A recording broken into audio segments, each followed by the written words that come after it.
Hi guys, welcome back to my channel. You're here with Diva. I hope you're all safe and healthy in this time. So today's pickacard reading is connected to what will happen. Okay, so what kind of situationships you guys are gonna have the next time you're gonna meet.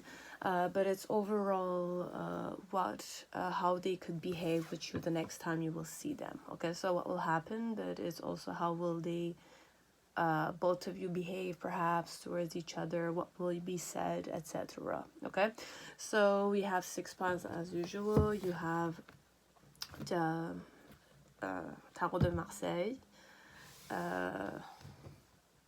very interesting Tarot de Marseille. You have pile 2, which is Ethereal Visions Tarot. Pile 3 is Fountain Tarot.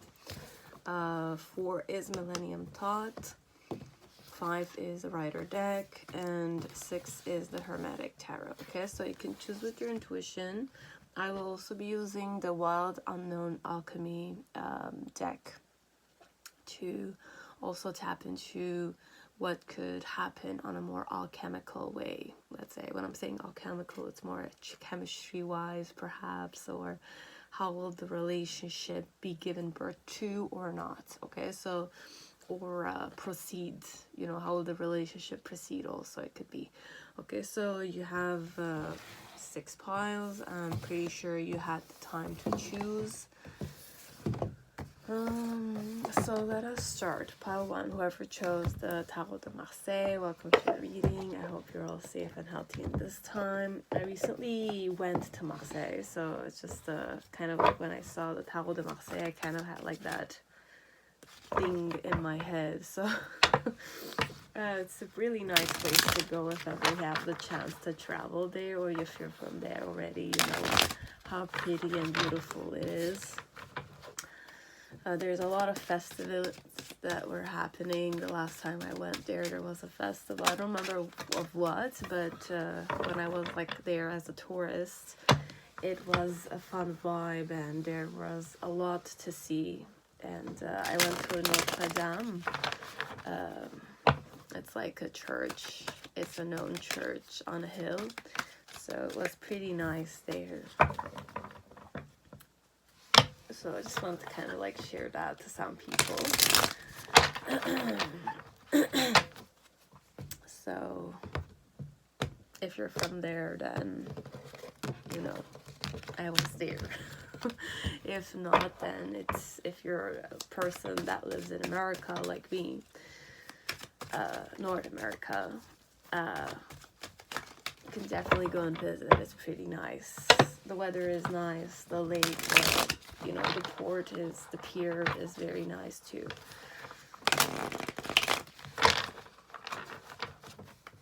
So let us see what will happen the next time you see this person. Okay, be it the relationship is established, it's gonna be established. You guys are already in a relationship and there has been some arguments, stuff like that. It could happen. Okay, so let me read.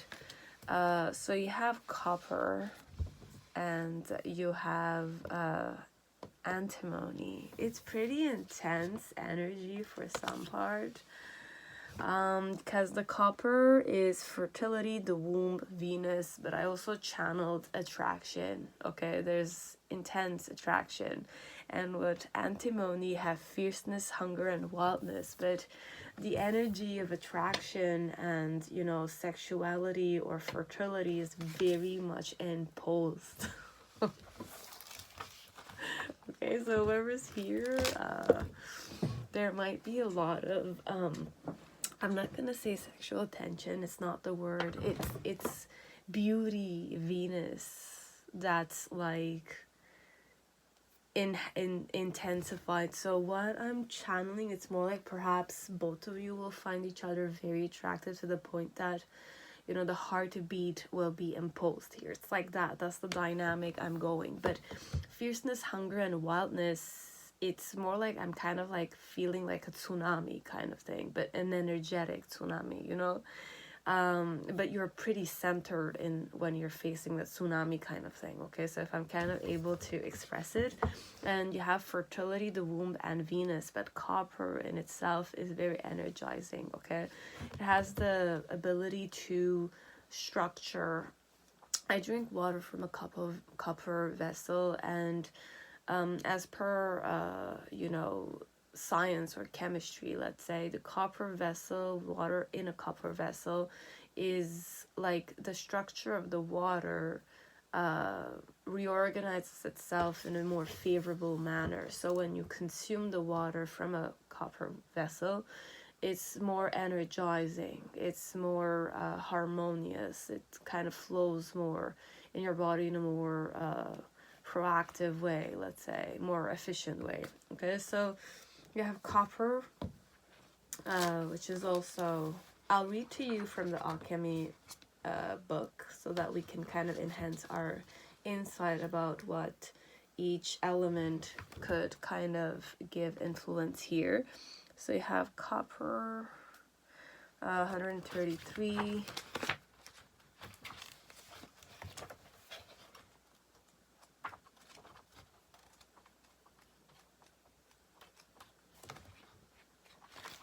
So we have fertility, the womb, Venus. In ancient times, on an island called Cyprus, copper was mined extensively to make vessels and tools. This island is the same fertile ground of Aphrodite, the goddess associated with the planet Venus and the forces of love, pleasure, and fertility. Such is the magic of copper. This golden-hued metal elicits delight and mystic, even a sense of awe. The copper card marks the arrival of Eros into the laboratory. It's definitely the energy of sexual attraction, okay? It is likely the alchemist has been hard at work for too long, prioritizing scholarly pursuits over sensual pleasure, okay? So get ready for a shift of priorities, for an awakening of the heart and the life-generating centers of the body. Interesting. In the true alchemical experiment, nothing is excluded or separate from the work. Bring sensuality into the fold, okay, and embrace it with reverence and curiosity. So overall, perhaps both of you will embrace and revere the energy that you will feel in a very imposed and fierce manner, okay? The advice here is, don't be afraid of it, okay? And embrace it with reverence and curiosity. Be curious about it, okay? There's nothing wrong. And you have Aphrodite smiles upon you, okay? Aphrodite smiles upon you. So you are blessed, perhaps, in this moment when whatever is going to happen is going to happen. So go deeper. Visit or learn about the Statue of Liberty, the largest copper structure in the world. Interesting, I didn't know that. And to ponder, chocolate contains copper. Interesting. In esoteric wisdom traditions, Venus and copper are associated with the kidneys. A letting go is likely required in order to embrace Eros with open arms. Okay? And though bright and warm when polished, copper quickly oxidates, turning green or blue. Discern if a metaphoric polishing up is in order. Okay, this is one. Then you have antimony.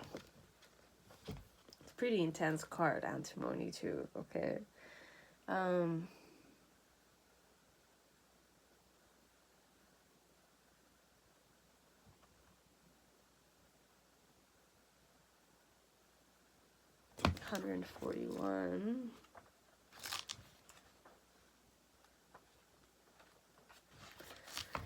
Okay, so wildness, fierceness, and hunger. In medieval times, antimony became known as the grey wolf of alchemy. This was due to the metalloid's unpredictable qualities and its ability to eat away at materials in the laboratory. Gold is one of the few materials to withstand contact with it. For these reasons, this card must be read with delicacy. On one hand, it represents the wild and free spirit that longs to express itself in the world. Okay, on the other hand, it represents a fierceness that can turn destructive or corrosive at the drop of a hat. Okay, the message here is clear. Channel the gray wolf's energy toward creativity. Okay, so challenge it to come out from the shadows and express itself. Okay, embark on the creative project or adventure that's calling you rather than focusing on why you can't. So this one is more the attraction and the, you know, the love or the virility or the fertility energy is so imposed when the next time you're gonna meet this person that you cannot resist it. We're gonna say that, okay? So when I'm saying resist it or fight it or wanna, you know, block it, you will not be able to block this flow, okay, from happening if you are the more repressed type. Okay, so once you begin, don't quit. Okay, once you begin, don't quit. And the gray wolf responds to respect, not repression. So respect yourself. The next time the attraction will happen. Okay, so go deeper. Read Women Who Run with the Wolves by Clarissa Pinkola Estes. And to ponder, corrosion as medicine. Okay, so like many of the alchemy cards, the Grey Wolf can most easily be felt through the laboratory of the human body. Dance, run, shake, breathe. Okay, breathe. Another interpretation of this material is that something is eating away or wearing away at the situation or person. Let this possibility open to deeper revelations. We'll see, perhaps it could be good things as it could be bad things, but overall what I'm sensing is pretty intense energy you will be facing. The chemistry both of you will have the next time you will see each other. So you have the Five of Swords here. Okay, so what's gonna happen? It's a reverse card. What's your challenge? Or both your challenges is the Ten of Pentacles in reverse. The reason why it's this way is the Six of Swords. Okay, so there's a lot of sword and wand energy. Why I'm saying that, it's more like there's the Ace of Sword in this Five of Sword. And you have the Ace of Wands in this Six of Wands energy. Then you have the Knight of Wands energy, the initial energy. Then you have the Two of Cups. And in the near future, you have the Queen of Pentacles. So what's gonna happen here? So for some part, it's more energetic, perhaps. It's really energetic.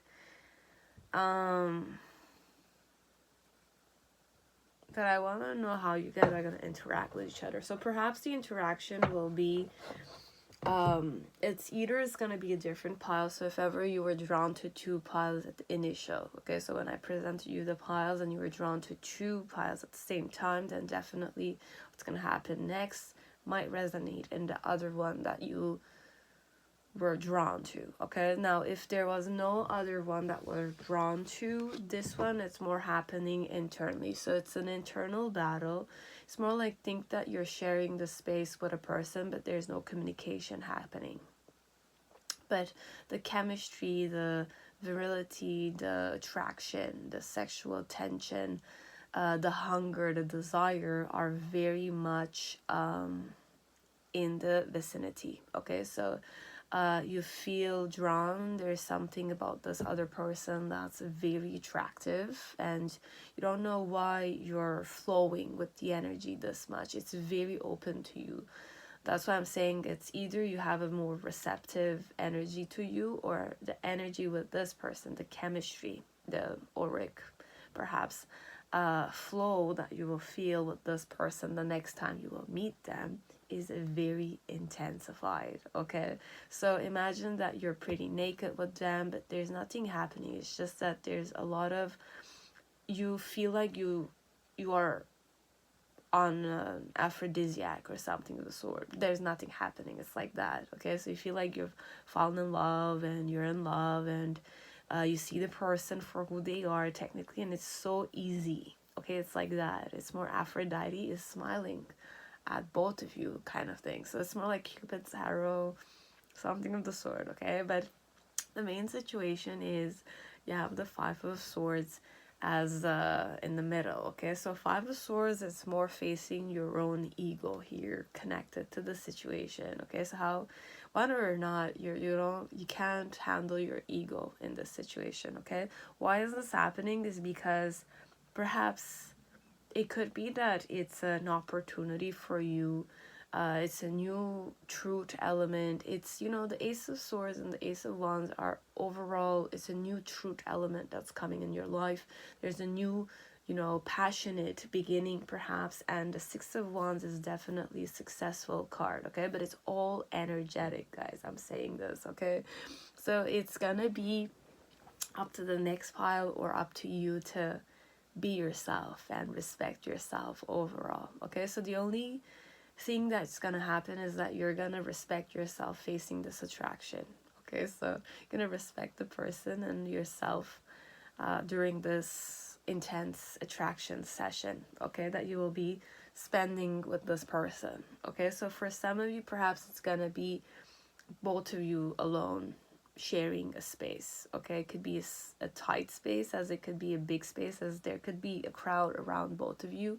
But overall, what's happening is more like you are, or what's happening here is that there's a truth that will be established here, and you're gonna have to be calmer. You're gonna be calm facing this truth. Why so? Is because energetically you're prepared for this, and it's gonna flow, okay?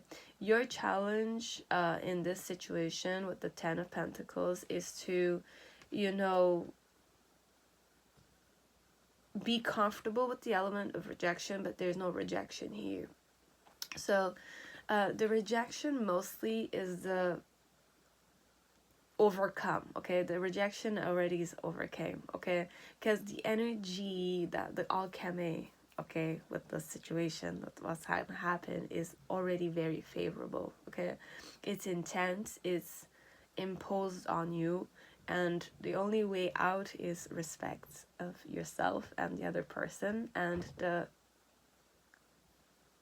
accepting the blessing that's coming with it, okay? So this is what's gonna happen. The next time it's gonna be a more blessed situation, because whoever the woman is here, or Aphrodite is, so I'm gonna channel this the way it is. Perhaps it's more like, be it the Queen of Pentacles here is Aphrodite, be it it's another woman, there's an older woman here that's blessing the relationship, be it there's a matchmaker, be it there's no matchmaker, there's a woman here that's gonna offer the opportunity. So the woman here might be the one talking, because it's a very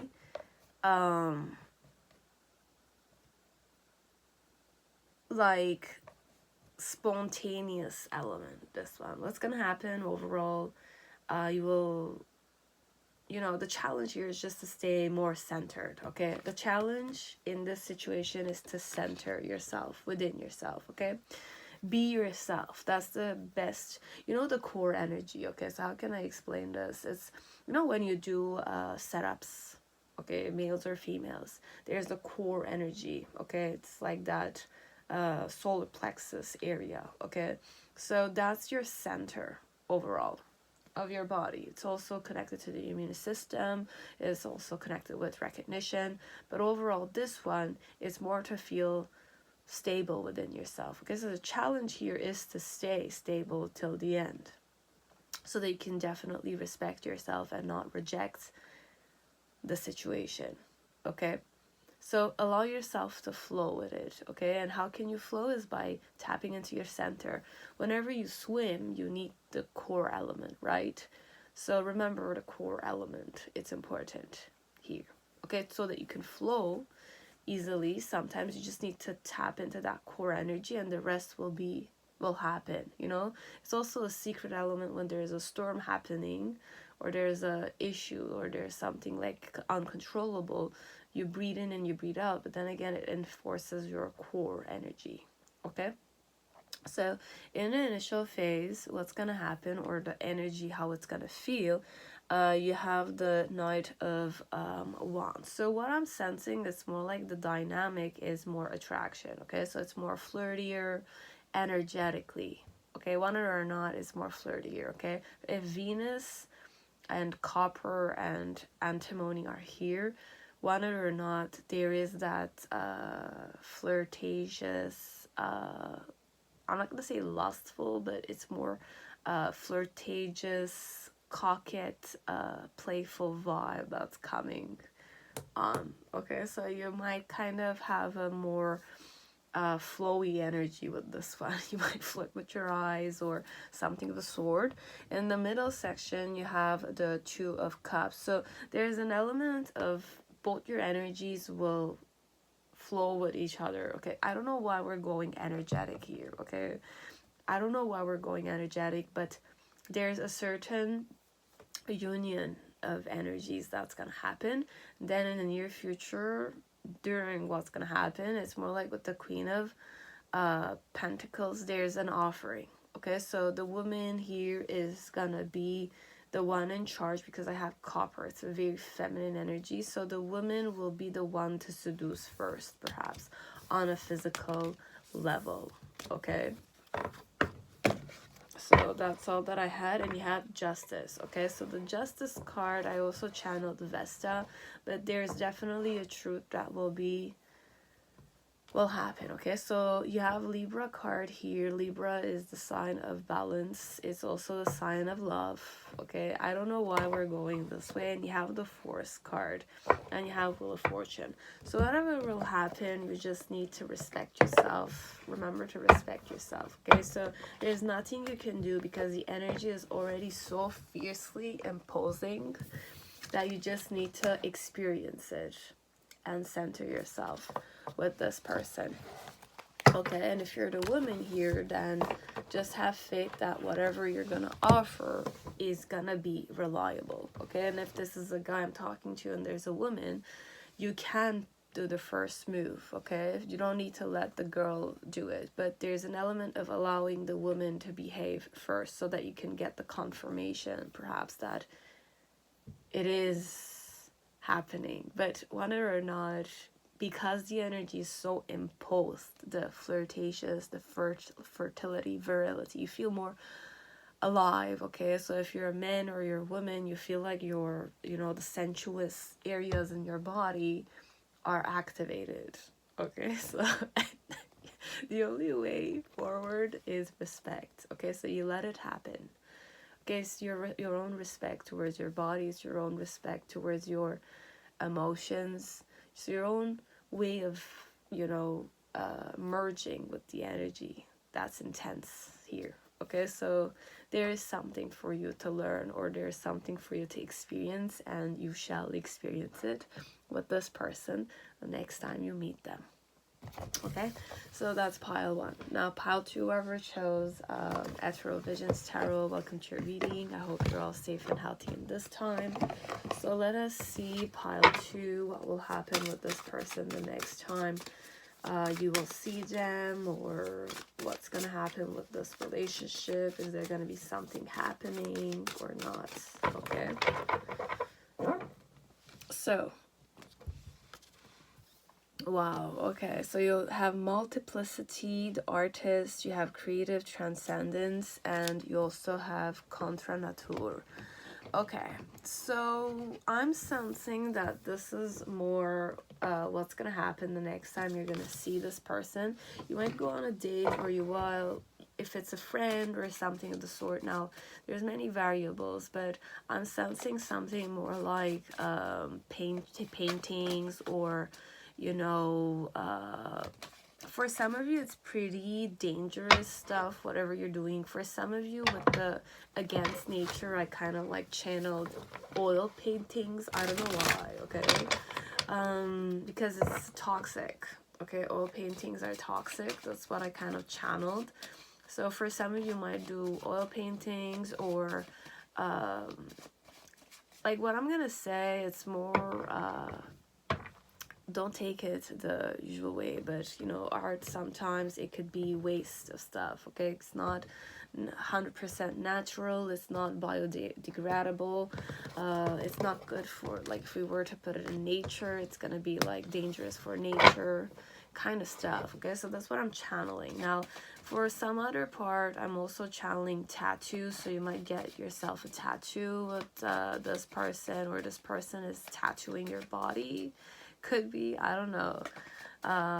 Against nature, so anything that's I'm not gonna say against nature, I can't say that, because I know there's a lot of indigenous cultures that do tattoo, but it's more natural, it's less ink. But then again, who said ink is not part of nature?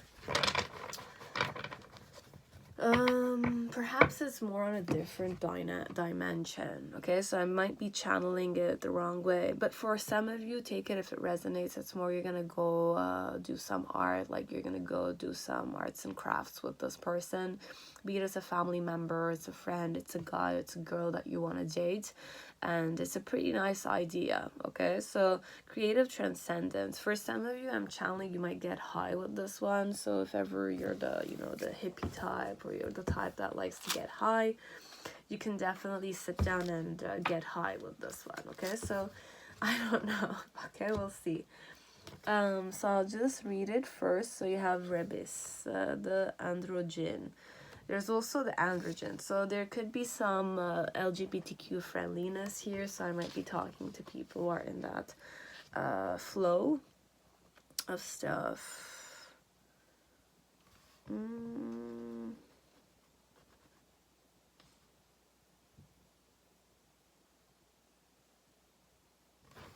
213.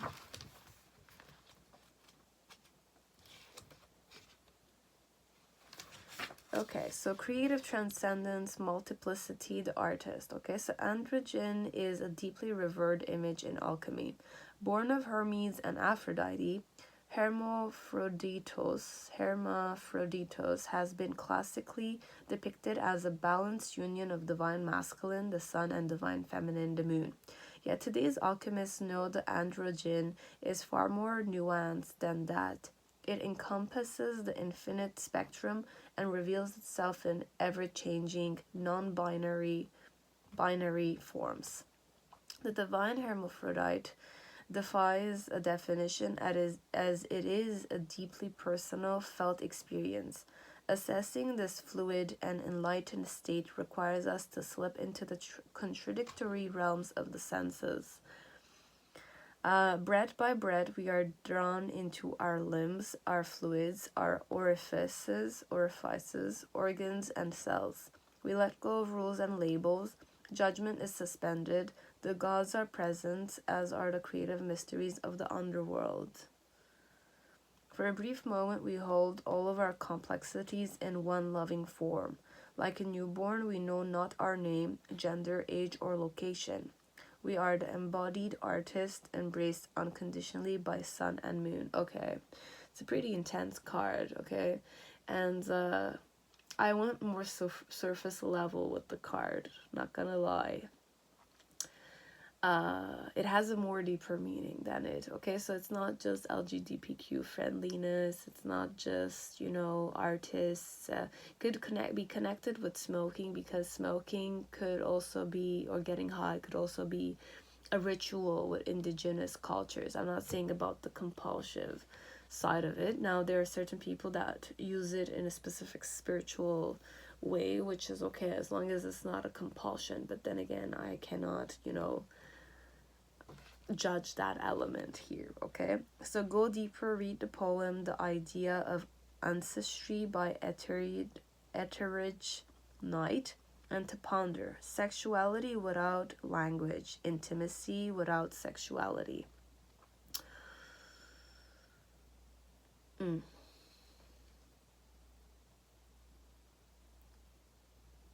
Yeah, it's definitely, it could be smoking, this one. You could smoke with the person, okay? Because there is an intimacy that is established. You can go for shisha too with the person. And there's this element of you have this intimate relationship with this person, but without it being manifested, okay? So you have this. And through an alchemical image of completion, the androgen makes a beginner of all of us, regardless of gender orientation and sexual preferences. Allow yourself to know nothing today. Okay, so overall, make a list of your contradictions. Start with sometimes I'm and sometimes I'm. Keep writing quickly until you feel the inclusive power of this archetype awaken. Okay. I know this energy. Okay, so it's more what's gonna happen. It could be in the form of a discussion. Okay, it's gonna be deep conversations that you're gonna have with this person. Then you have contra natura. Contra natura 201.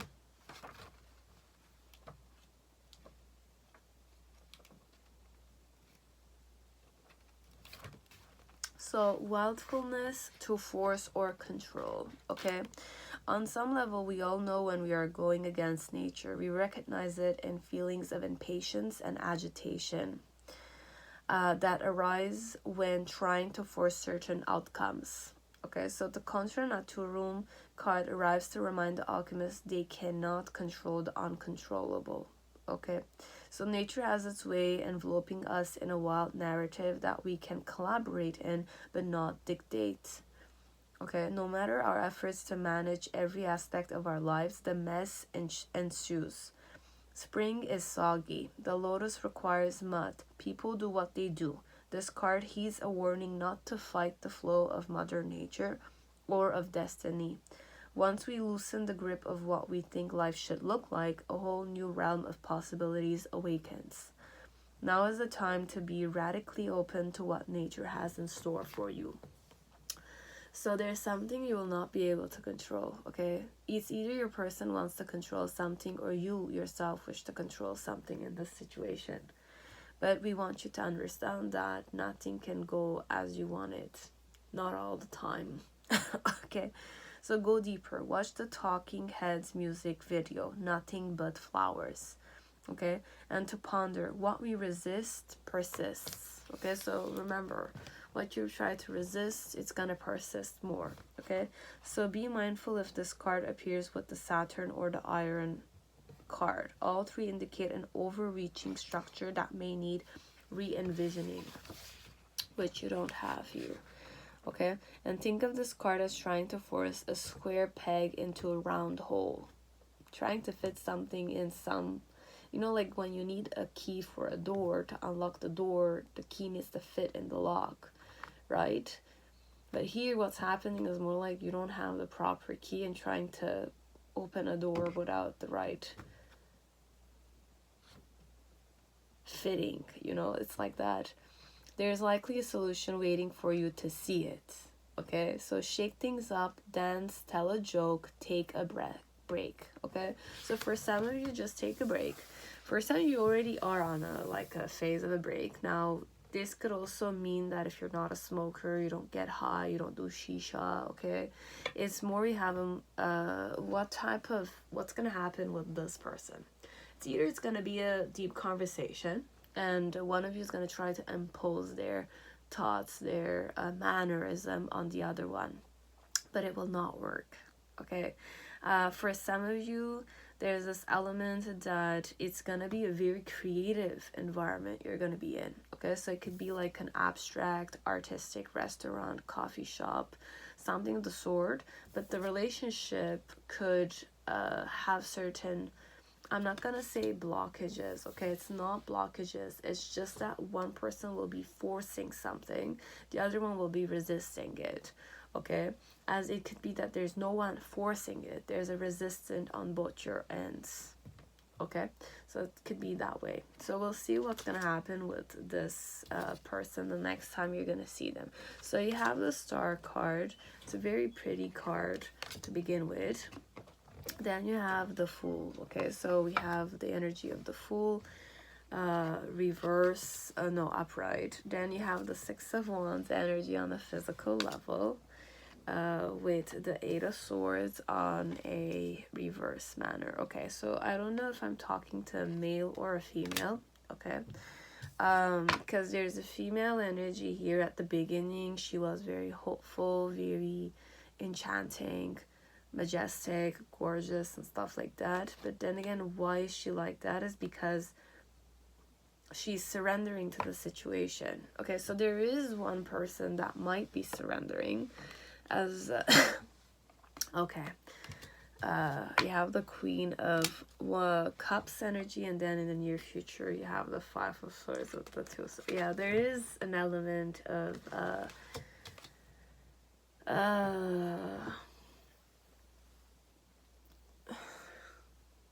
there is okay.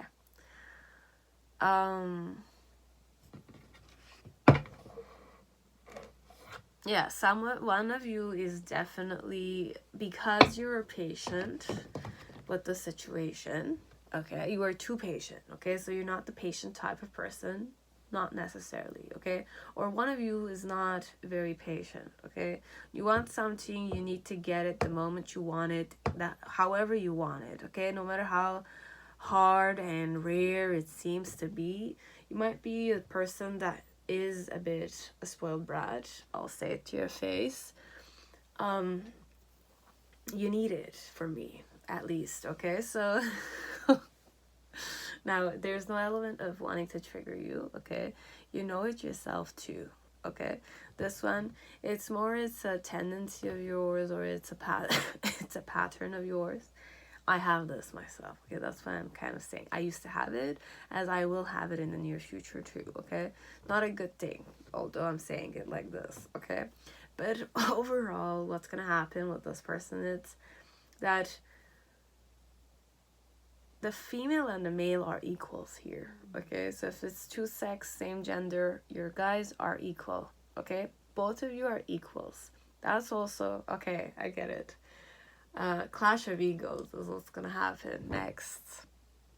Clash of egos. Okay. Now, ego, I see it in the form of baggage. Okay, it's my own baggage I'm projecting on you. And your own ego is your sense of identity also. Okay, it's in the form of an ego. It's a persona somehow. Okay, so it's the limitation of your entity. Okay, if we're going spirit wise, energy wise, each one of us is an energy in a vessel. Okay, and our vessel is also our personality, our behaviors, our thoughts, our mannerism, our physical muscles, the like the Mother Earth element, the material stuff that embodies. We're all embodied together. Okay, it's the Merkaba energy that I have and you have, and we're all energy forces like that, and yet we mean nothing in this universe because we're all part of one spirit kind of thing. Okay, we're going just like several ways. Just understand the energy. Okay, you're empowered, I'm empowered, perhaps. Okay, you and I, vibration wise, upbringing wise, could be pretty similar. Okay, whichever culture we were from. Okay, but there's an energetic, I'm equal, you're equal. Okay, so there's a harmony between your divine masculine, my divine masculine, your divine feminine, my divine feminine. Okay, as we can go more like you're only divine masculine, I'm only divine feminine. Let's say if I'm a female in a female body, so I have more feminine energy. You're a male, you're in a masculine energy. So it's it kind of, the gender is resulted like that. Okay, there's a reason why you were born a female or male. Okay, you have more feminine or masculine energy within yourself, that energetically that's how you were born. Now we're not gonna go specific energies. I know some people have changed their, some things happen, but it's the process of their life situation. Okay, they were born male and their life path is to become a female. Okay, so there's different ways of kind of approaching the situation. Okay, but the one I'm saying here, okay, because I need it to be very like diplomatic here a bit, okay, to inclusive is the word. So if it's a male and a female, if it's male it's a female, it's the same concept. Okay, regardless. So there's an element of we are both either harmonious, so the divine masculine and the divine feminine energy within us is harmonious, okay? So you could be a guy and you have embraced your feminine side, as I could be a woman as I've embraced my masculine side, okay? But what's happening here energetically, perhaps, it's beyond the balancing element, this one. It's more like I'm trying to project myself on you. You're trying to project yourself on me. This is where the clash of egos is happening, okay? Because overall, you want one person to surrender, right? The other one wants to dominate, okay? It's like that. It's like, it's either I want you to surrender to me, but what you're not awakening up to, okay? This is gonna happen so that you awaken to the fact that, like this, I'll just give you a secret here. From the higher perspective I'm seeing, okay? It's gonna happen whichever way it's gonna happen. You both are gonna resist each other. There might be a clash of ego. There might be an argument, okay? And you might be the one, if this is a masculine energy, the masculine energy will feel like he got his way, but the female also is stubborn, and she's thinking she got her way too by just giving to the male what he wants. But then again, the guy is thinking that he won, but the girl is like, just, she gave it to the guy so that she will just like, you know, this energy where you have a client, okay, and you're the employee of the company, okay, so you need to go by the company rules, okay, so you need to be responsible, connected to the company rules, okay, because those company rules are your rules, and you're part of the company, okay, and you have the customer, okay, so you have a very important customer, let's say, but this customer has his arrogant ways, okay. But that's your job, right? It's my job to adapt to my customers' needs, and, you know, it's the rule of the company that I, you know, sell this product, or because they bought this product, I have to represent the company. So I'll need to yield somehow to this customer, okay? But it's also, you're forgetting, though, that even though the customer is getting their way, this employee is also just giving it to the customer so that she will not have to deal with the issue will be resolved, okay? So there's one person who's trying to resolve the issue. The other one is being like the arrogant, spoiled brat customer here, okay? So it's more like that. That's the type of relationship that's gonna happen. So it's either you're gonna be a customer of this person, could be, as it does not need to be, but there's an element of resistance, and one of you will not resist, but the one of you is going to impose itself. So there's that kind of element, but it will not work in what ways, because the customer will think that they got their way, but then again, it's like, it's more like, yes, you did get your way company wise, because I need to follow the rules of my company. But if I were not working and you were not a customer, then I would not have dealt with you the same way. It's like that. So this one is more, perhaps you need to, what's going to happen here is perhaps that you might be a customer here, this one, it could be that it's a customer and an employee of a company, okay? And you're trying to impose something, and the person is, like, I'm gonna say the female is, there's attraction, but there's an element of I will hate you a bit, and I will block myself from you the next time. So if it's a woman or it's a man or it's a person you wish to do business with, just understand to not play too much with their limits, okay? Because they need to represent the company, they go with the company rules, but if ever outside of the company you were to see them, just understand that you cannot, like, think that you will get your way with this person again because they work for that company, okay? So don't mix personal stuff with business, okay? So I don't know who I'm talking to right now. There might be business involved here, as it's not business, but don't mix personal stuff with business. And if this is an overall interaction that's happening while the person is working or when you're working, there's an element of fate, okay? So what's going to happen is that it's going to be unexpected. You're going to meet this person while they're working with something of the sort, or, you know, overall, this one, there is a type of resistance. Okay, so it's not going to be 100% flowy. So the star card is more a sign of, you know, a wish fulfillment that will arise. Okay, so your wish will be granted connected to this person. So what's going to happen is that there's a wish that's going to be granted. Be it you wish to see this person, you wish to date this person, you wish to talk with this person, you wish to you know, do business with this person, purchase something from this company or something of the sort, okay? And why it's gonna happen this way is because there's an element of success, okay? So you will succeed, or you will take things in your hand, or you are strong enough perhaps, but there's a flow I'm not tapping into. Because there's a lot of ego around, okay? Or there's an element of restriction.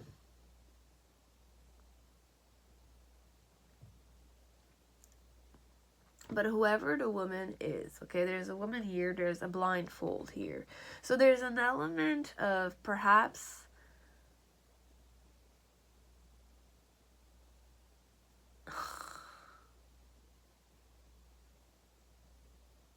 it could be one way, perhaps. Okay. So, look, like, I don't want to say this in this pile. Okay, so there's also this possibility that you might be stalking this person. Because she's not aware you're there. Okay? And you yourself are resisting this person because you're trying to fit something. But if you want the door to be opened up, just remember that you have the key in your hand. You have the right key. You need the right key to open the lock. Okay? Because this one is not opening a door. This one is hiding around places. Could be. Okay? So you'll be the judge of that. And you'll decide if you wish to kind of do things against nature here. But there's many variables, okay? So I'll just release them all, I guess, because there's one that one person is not aware. Okay, there's things happening. Second one, it's more a business situation that it's more like I need to give you what you want, but then again I need to risk things. But then again, if it's the rules of the company, I cannot do anything but be firm with you. This one.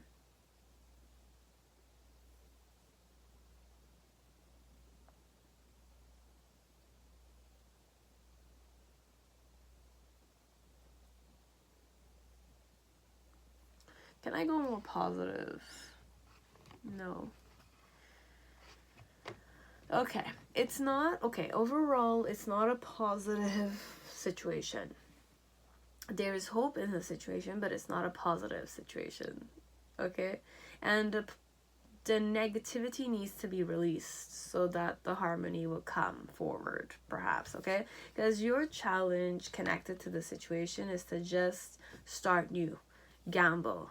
Okay? You have to gamble somehow with as less baggage as possible. Less baggages. Can't bring baggages here.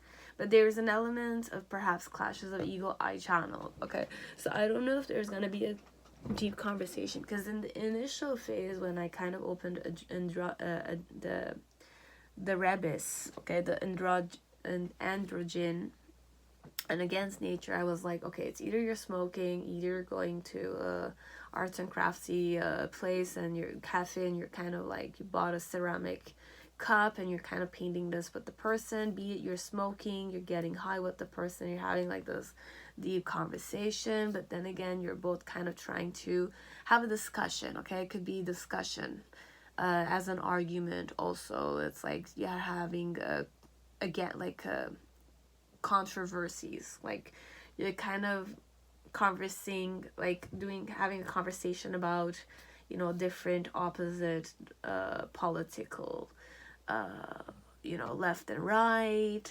You're talking perhaps about communism, capitalism, you know, those kind of stuff. Now, if it's not about conversations, it's more about doing crazy things against nature. Okay, so there could be some intense types of sexual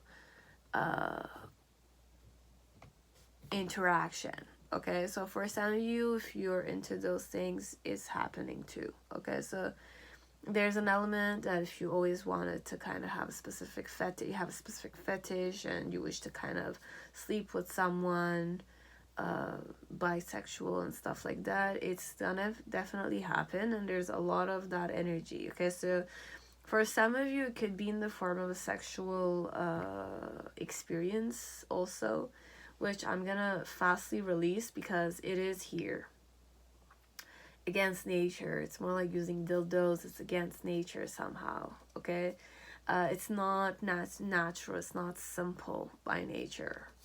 Technically, you need the real phallic. It's not it's a tool you're using, or I don't know, like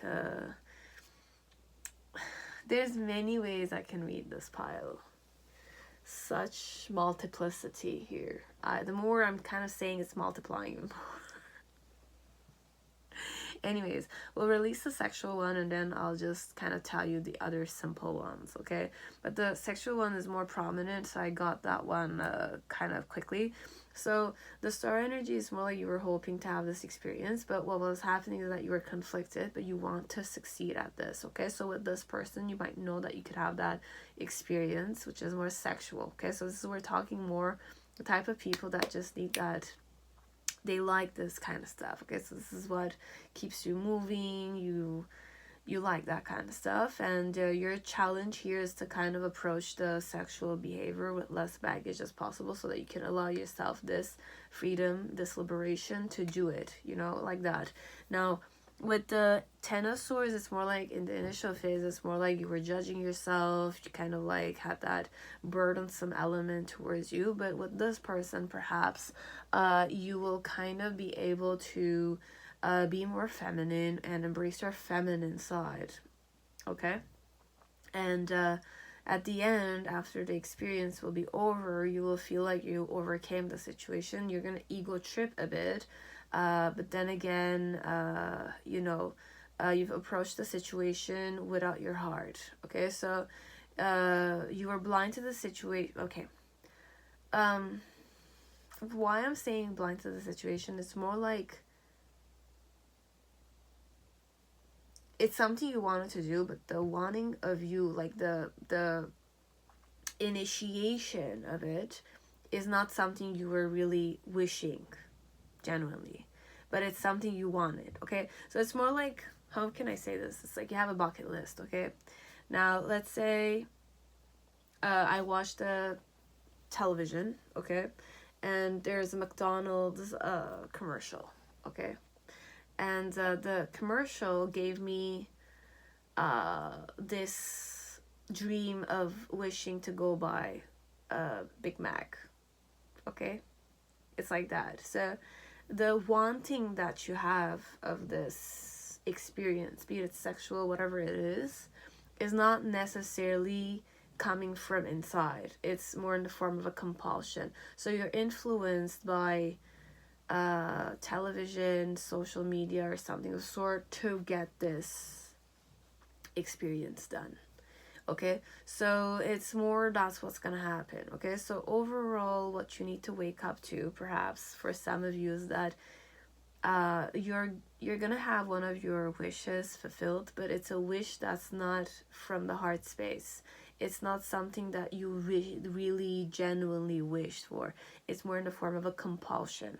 Okay, so this relationship with this person also could be in the form of a compulsion. Same thing with the like the company experience. There was perhaps a commercial you watched that made you want to invest in it, and hence why you're a customer of that company. It's like that, this one. I don't know where we're going this detailed, okay, guys? It's either you wanted to invest in this company, you wanted to do something, but the wishing of it is not genuine from the heart space. It's not something you generally need. It's like something you're gonna buy, or it's an experience you're gonna have, but then again, you're just gonna store it somewhere and you're gonna forget about it. It's like that, okay? So this is what's gonna happen with this person. It could be both of you. It's more like it's a guy you wanted to kind of have sex with, or it's a girl you wanted to have sex with, or it's a, I don't know, a specific bisexual person who's gonna give you a specific experience, and you always wanted to have that experience, but then again, after you got it, you're just gonna ego trip, okay? And it will mean nothing to you, okay? Like that. But it was a wish fulfillment. Okay, guys? So this is the only way I can kind of read this one, okay? Because with androgen, it's more LGBTQ friendliness. It's a more deeper card than that, but it's a harmony. Okay, it's an energy of harmonizing the feminine and the masculine. So the whole process of what's happening with this person is that you're learning how to balance your divine masculine and divine feminine. Sex also can help you inquire. It's like a lesson sometimes, okay? Be it it's something that you just inquired because it was something compulsive. And there's nothing wrong with that, okay? Like, I get Big Mac all the time, okay? And I get influenced by commercials too, okay? I'm kind of going with the most simple one, but what I'm saying it's more like watching, I don't know, like sex education and, you know, like getting yourself a guy or a girl or a friend or doing the same thing so you can have the same experience kind of stuff. And it was a wish of yours to do something of that sort. It's like that, okay? So it's more being influenced. So this one, what's happening with this person is that you both are trying to influence each other. Be it you guys had an argument, or you went out on a date, or it's a customer and you know, employee kind of relationship. It's more something compulsive, it's something just simple, it's something just like a come and go. And if you purchased it and it was hard for you to get it, it's something you're just gonna store somewhere. It's like an object you're gonna put, it's gonna be like an experience that you're just gonna forget about.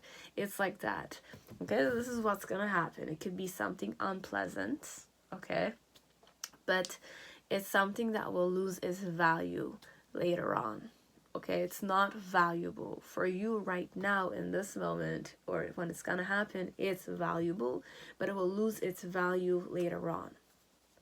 You'll not even look at it twice, okay? You will not even look at this person twice after. You will sleep with them, after you will, you know, it's like a guy who's gonna sleep with a girl and the girl doesn't know that the guy will just want to sleep with him, but it's overall a guy who's imposing his own charms on the girl, and the girl is just kind of going with the flow because she's just surrendering to the situation.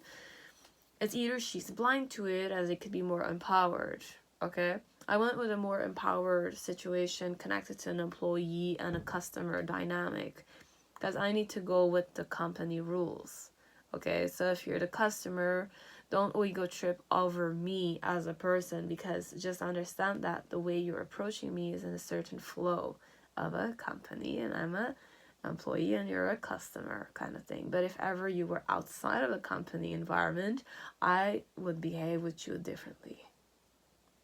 What I did in this situation, if I'm the more empowered type of woman or man, let's say, I just gave you what you wanted so that I will not deal with you. Okay, so it's like that. And I kind of saying it in a more firmer way. Okay, I'm being nice to you, I'm smiling at you, but you are playing with my limits as a person. But I'm keeping my integrity there, and I'm going by the rules of my company.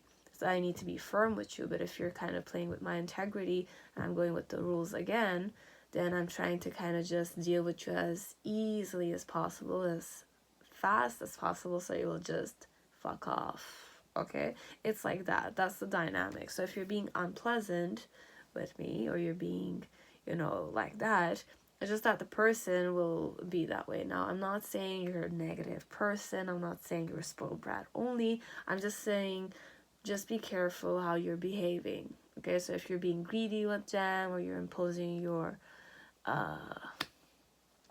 spoiled manners on this one, you're gonna feel superior to someone, it's okay. The whole company environment is allowing you to have that superiority element over me. But just understand that this one is either they did this just to kind of, you know, like deal with you at a distance, which is the situation here. But if you wanted the real truth, I told you the real truth. If ever I were to meet you outside of the work environment, I would act with you differently. I don't know how they would act, because this is the dynamic I'm getting. And I'm kind of like channeling a situation for myself. I'm saying you're a negative person. I'm just saying don't play with my limits. It's like that. That's then the dynamic if it's an empowered woman or a man. Now, if it's not really an empowered person and it's just like you're a guy, or it's a girl, or it's a girl with a guy.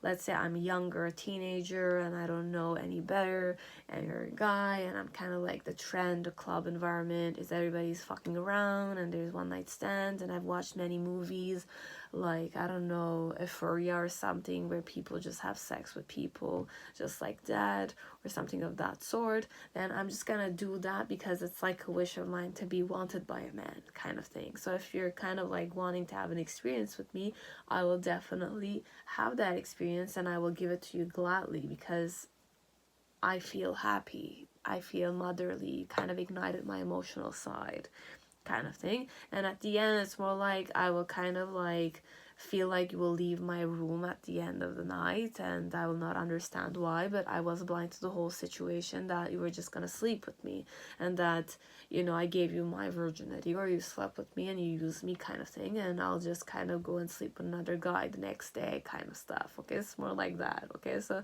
there's an element of one person is surrendering, the other one is getting their way. There's an element of resistance here, which could be on your end. But then again, it's more like one person will resist, or something of the sort. Okay, so there's many variables here. Okay, and I don't want to go more negative on this, but just be careful, and please do things that you don't wish, like do things that you wish other people were to do to you. Okay, don't do unpleasant things that you would not want other people to do to you. Remember, okay, if you act a specific way like this, karma is definitely a bitch. So you're gonna face your own shadow, whether or not through a person. Okay, so not in the form of a warning, it's just be careful. Okay, it's not a warning, it's not a threat, it's just be careful of your actions, this one. Okay, if you get your way all the time and you want to do it again and again and again, and no limits imposed, obviously there's no limits imposed, but you cannot play with another person's integrity overall. If you don't want other people to play with your integrity, if you grew up in a difficult situation, that's a different story altogether. But if you want to bring harmony in your life, happiness or success, you have to start loving yourself. You have to start respecting yourself. And when you start doing those things, then you respect other people for respecting you. It's not you disrespect people so that they will respect you. Okay, there's this dynamic here in this pile. I don't know why I got that. You don't disrespect people so that they respect you. Okay, you have to respect people so that you will get the respect back. The genuine smile, not the get the fuck out of my face smile. Bye, you know, like that. It's like that. Or I'm going intense. Person might not do that to you, but they'll say, okay, just go. I gave you what you want, right? Bye. You know? Bye. Like that. Okay, so it's like that. This one. I don't know. You'll see. Now, this was pile 3. That was pile 2. Now, pile 3, whoever chose Fountain Tarot, welcome to your reading. I hope you're all safe and healthy in this time. So, let us see pile 3. what's gonna happen with this person. So you have vinegar. Oh, it's a pretty intense card. The only card I got. It's sour. It's a sour situation. Okay, it's pretty intense. It's sad, and it's sad. Okay, this one, what's gonna happen is that you're still perhaps holding on to this situation, but I think there's no real outcome that's gonna come out of it. Okay, we'll see with the deck. Okay, I'll tell you. Vinegar. 155.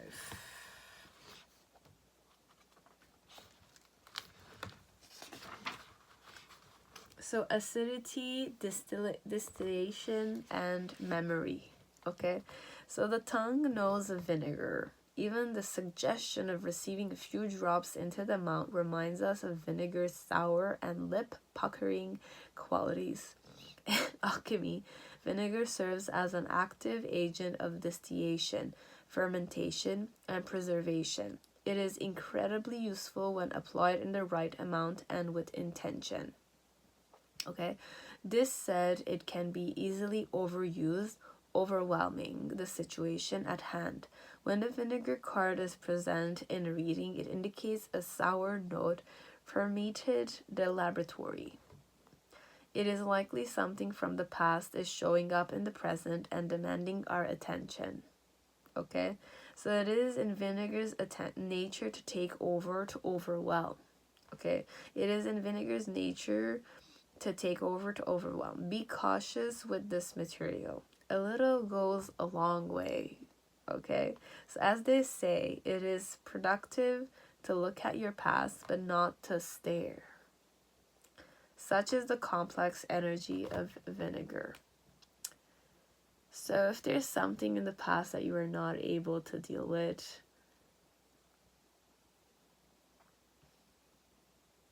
and it trigger, like, there's a trigger element here, this one. It's a little goes a long way. It's more like it's a nerve that got touched and it goes a long way somehow. It's not fun. It's not funny, but fudge.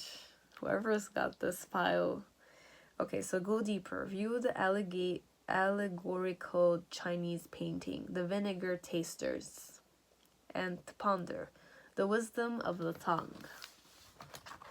The wisdom of your tongue.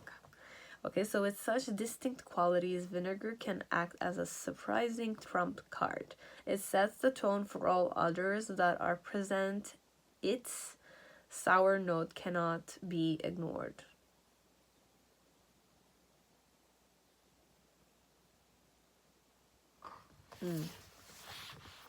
Then you have the vinegar card may be used as a helpful ally in the laboratory to identify a memory that is causing trouble or grief. It is a wonderful means of distillation.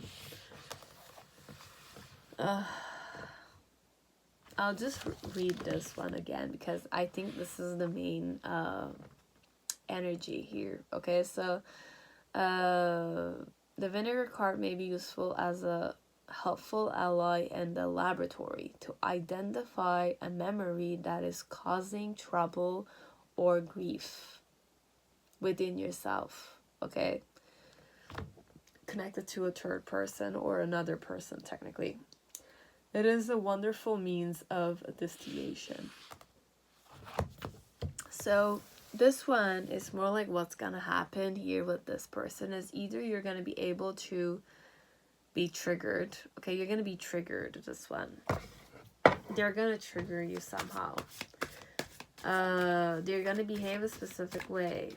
It could be a person that's an ex. It could be a person that bullied you. It could be a person that, you know, you like bothered you somehow, perhaps. We'll see. I don't know, because I had like the 10 of cups that flipped, but then again I had the Queen of Swords and the 4 of Swords, so it's we'll see. Okay, but with the vinegar card there, what's gonna happen? I'm gonna get triggered. You're gonna get triggered. You're gonna remember a memory or this person is going to behave a specific way that's kind of like bring you back a specific time in your life where you were not happy, or you were not accepted, you were not included. Okay, it's sour like that. Okay, so you have the Hierophant. So see what the card, what's gonna happen with this person. It's opening the box of your memories. Your challenge is the Eight of Swords. The reason why it's that way is the Page of Coins. In the initial, you have the Nine of Swords. In the middle section, you have the Six of Wands, and in the near future, you have the Three of Wands. So it is pretty positive. It's pretty positive.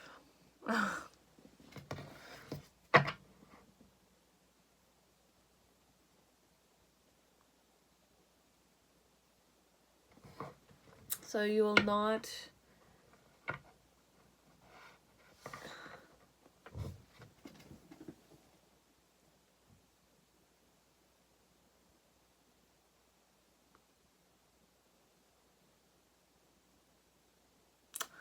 But there's an element of, there's a woman here that your challenge is not to go down on the woman or the man here.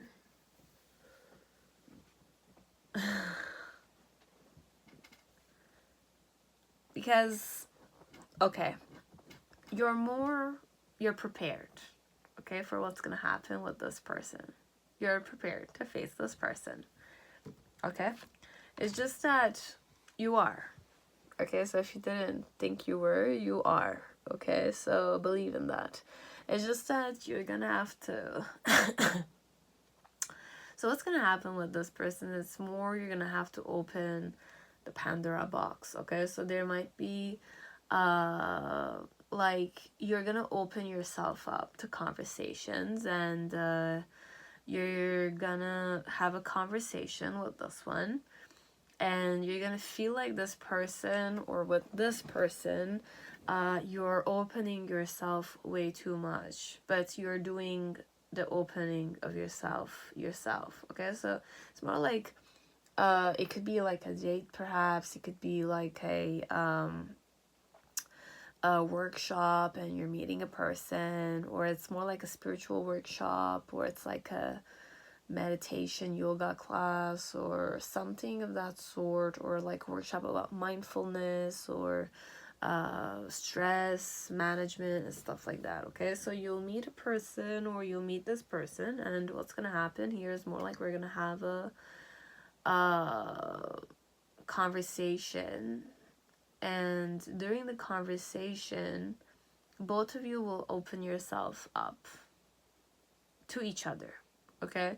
Why you're gonna do that is because with the Page of Coins, it's more like your inner child, your playful side came out, okay, during this event, okay? Or you, that day when you're gonna see this person, you're gonna have this more playful approach, okay? It's lighthearted, it's more youthful, and it's more like you're kind of interacting for the sake of friendship kind of stuff, okay? And what's gonna be your challenge with the Eight of Swords? It's either you're gonna, you know, the person you're interacting with has a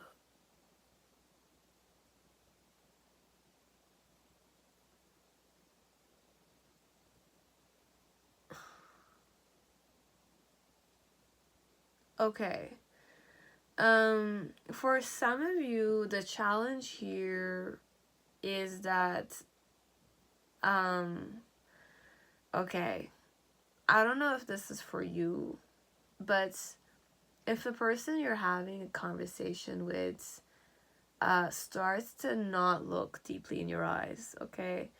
With the Eight of Swords, it's this energy. The challenge, you might need to face this, and that's perhaps the triggering element here, is that you start getting anxious yourself when a person you're talking to doesn't look in your eyes. Okay, so this one for some, oh yeah, my heart started beating. So for some of you, just relax. Okay, whatever memory you had in the past connected to what people used to say about you yourself, and the fact that you're very intimidating as a person, don't let that get in the way here, okay? Because it's a very positive energy I'm getting, okay?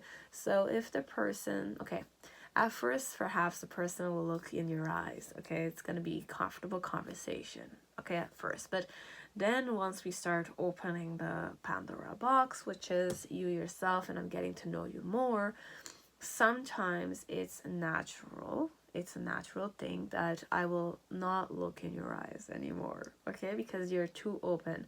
So it's a more an element of coping with the intimacy element, okay?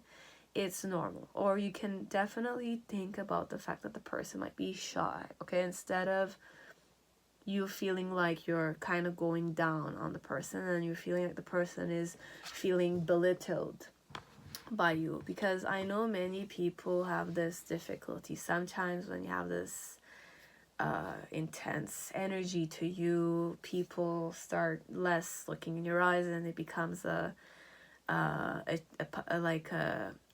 insecurity of yours that people are not meeting you eye to eye, and you start feeling alone and isolated, right? So this one, it's more calm yourself down a bit, okay? Don't get anxious about it, okay? If the woman you're talking to or the man you're talking to is not looking in your eyes again, and even if you did something you were not aware of, okay? So if there's that element that you feel, you start having this palpitation of heart, of this anxiety that, okay, like this girl or this guy's looking less at me, perhaps I'm kind of like way too superior to them, perhaps they're seeing that about me, or like I'm too confident for them, and it becomes an insecurity. Sometimes, you know, like when you're a 10 on 10, or you're like very beautiful or very handsome, some people look at you but nobody approaches you confidently, you know. It's like that, that's the energy. Or if you're very strong yourself, or you have a very powerful energy to you, you feel alone sometimes, and when you kind of feel like you're approachable, you're in that flow, you want to open yourself up, you want to be friends with someone, but then again that person starts being friends with you, but then again the more you kind of interact with the person starts being less interested in you, and you feel like it's because of you that is happening. It could be, but look, it's natural when you're opening yourself up. It's not easy all the time to be open, okay? Not everyone can be receptive, okay? So you need a very receptive person if you want that eye contact to continue on, okay? So for some of you, if the person will stop looking in your eyes and you feel like this energy is coming in front of you, okay, when you're opening yourself up and you're being friendly with this person, just breathe in and breathe out, okay? And you know, instead of hearing the anxiety inside of you, just focus on, you know, lightening the energy around you, okay? So don't because the moment you focus in the heart space, the palpitation, okay, it's gonna kind of like, the memories are gonna come back to you, okay? And we don't want you to have a bad memory this time around, okay? So it's definitely a situation where you can definitely change it. You will change it. It's just that the challenge here is not to kind of self-sabotage here, okay? Don't self-sabotage yourself, even though you're looking at a person who's kind of, you feeling like they're kind of guilty of something, or they're not looking in your eyes because like you kind of like impose your own truth on them. It's not that, okay? Even if you did that, let's say, you can change the situation and lighten the situation up, okay? And just with the Nine of Swords, it's more like what's gonna happen overall is that, like, you are good enough. Whoever you are here, be it you're a very big person, okay? You could be successful as a person, you could be macho as a person, you could be imposing, intimidating as a person, but it's okay. You're good enough the way you are. Now, the person you're interacting with also, if she's not looking in your eyes the way you want them to look in your eyes still, just because I'm not looking in your eyes does not mean that I don't love you, okay? Or I don't respect you, or I'm not acknowledging you. It's just that if I'm the shy type, I have a certain, sometimes I want to hide a part of me. Even though you see it, I still want to act like I'm hiding a part of me. Okay, so I'm talking about this energetically too. Okay, but it's not negative overall. Okay, it's a negative situation we're trying to turn into a good one. Okay, which you will. Okay, so once overall at first you're gonna have an anxiety, okay, a bit of an anxiety, okay, because the person is not gonna look in your eyes the way you want them to look in your eyes, or the way they're interacting with you is not the way you're expecting them to do so, okay? Because this one, for some of you, like eye contact, you like that element of feeling like the person is equal to you, sees you eye to eye, right? Now, sometimes because of your own truth or your own self-love, some people will not be able to meet you eye to eye because of their own insecurities, okay? So it's not your issue. Kind of think that the 50% is in your hands, the other 50% is in their hands, okay? So it's more like an element of merging, okay? So if person will kind of stop a bit or feel like you're too big of a shot for them, or you yourself feel like you're not good enough for them, kind of stuff, because it could be both ways, okay? Sometimes the most secure and confident person might feel the other way around with you. You don't know what's happening in the person, okay? So this one, it's more with the sour and vinegar. It's more like it's a sour situation. But then again, my experience with vinegar is that it's pleasant at the end. Okay, a little can go a long way, but then again, sometimes if you have that taste bud that you seek for, sometimes vinegar can be satisfying if you just know how to enjoy it. Okay, so if you know how to enjoy it or overcome it. So this one, you're overcoming the situation, even though it's sour at first. Okay? Because with the Six of Wands, it's more like you feel successful. So the situation will succeed and there's a new beginning happening afterwards. So you will be able to found a relationship with this person, found a friendship with this person. Because you're going to realize that this person, it's not even this person, it's you thought that people would self-sabotage themselves with them, but you never really realized that you're self-sabotaging when you're feeling this anxiety within yourself, when you're seeing that people are not looking in your eyes when they're talking with you, or when you're talking with them. It's like that, this one. So, and if people are not looking in your eyes, or if people are kind of like ashamed of themselves, it's not 100% because of you. It's just that sometimes when you're too open, or people open themselves up too much, they don't know how you're seeing them. Okay, so if you're being yourself and you're kind of like learning about this person's insecurities, how judgmental are you, or how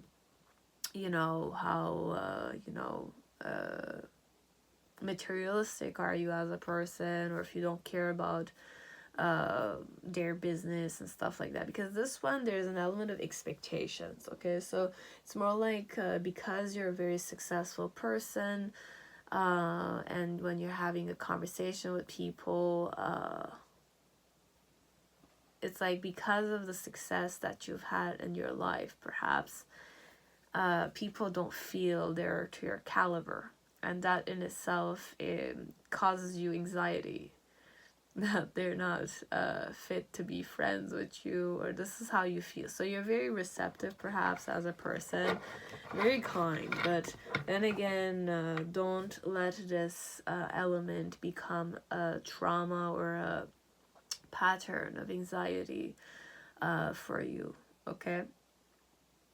What you can do to make it better is that you can say that they're still good enough for you, okay? It's the key element. So you can make them feel like they're still good enough, even though they're not successful. And not think that you were the one that caused this element of shame in people.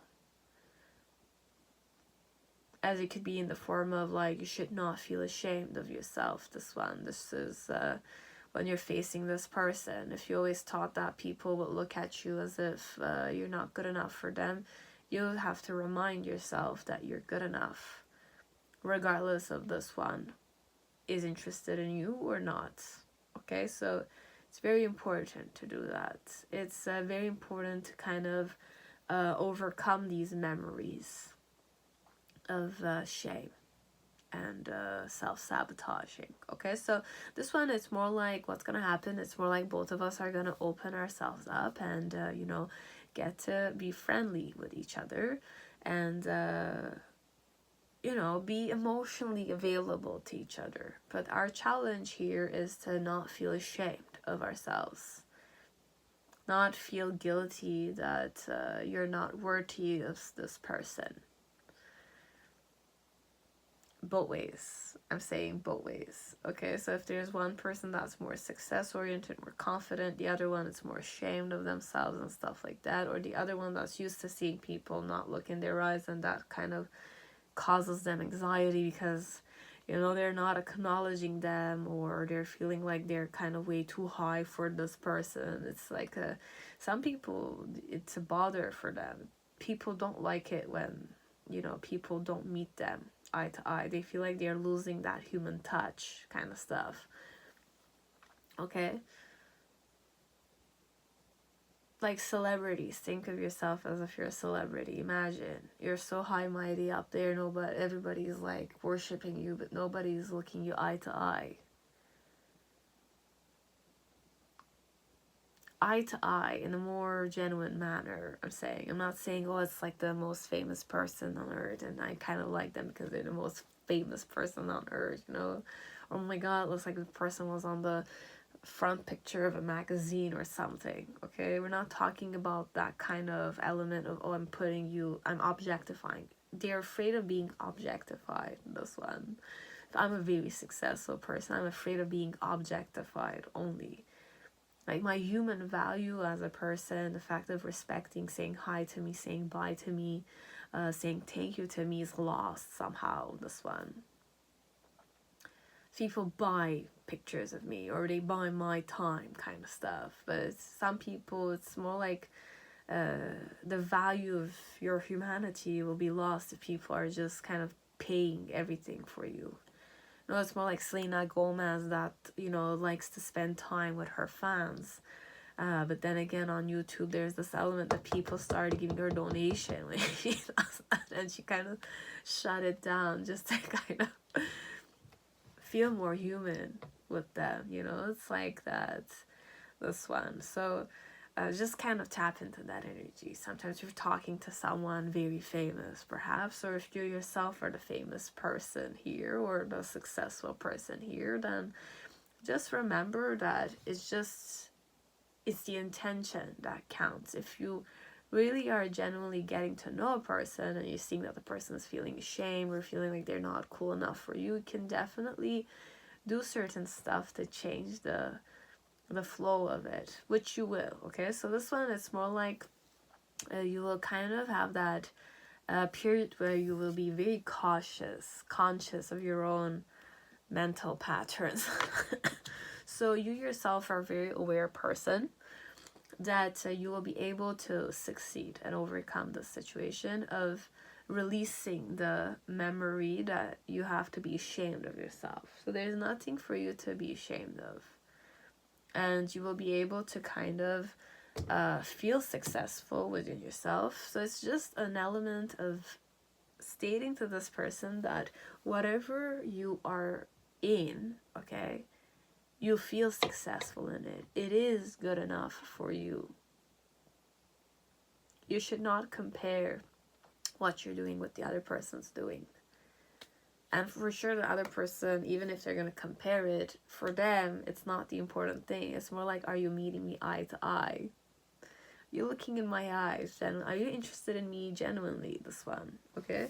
So this one, it's a situation where it's a bit sour because you're overcoming your own insecurity here in this situation. But you will succeed and you will have the new beginning.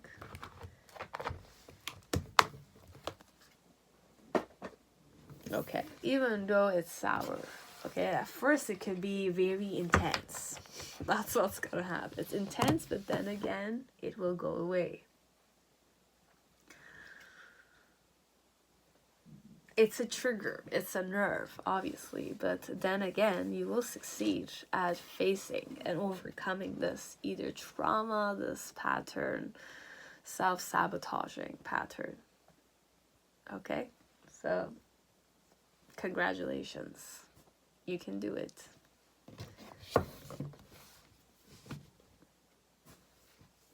This was pile 3. Now pile 4, whoever chose Millennium Thoth Tarot, welcome to your reading. I hope you're all safe and healthy in this time. So let us see, pile 4. Sorry, I was gonna say 3 before. What will happen with this person the next time you see them?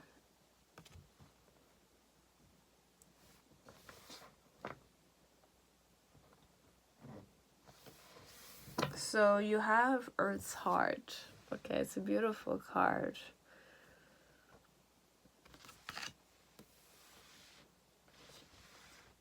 Oh my god, and you have Sept of the Moon plant. Oh. So there might be romance here. I saw the rose there, and there's another rose here. Okay, this one is darker, and there's one more.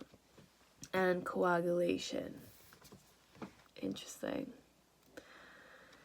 So we have solidity, adherence, and struckness.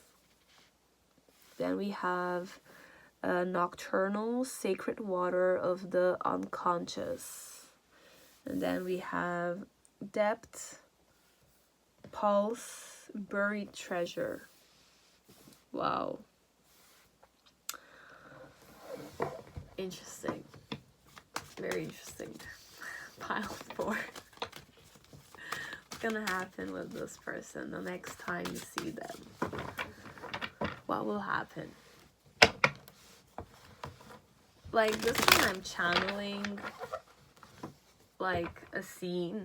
Perhaps it's one of those scenes in the movie where everything is still, okay? And there's nature around us. And we're silent, kind of thing. It's like that. But there's a loving gaze, perhaps. So you have the art card, which is Temperance. Then we have 8 of Cups in reverse. Sorry, in reverse. The reason why it's this way is the 2 of Pentacles with the 7 of Cups.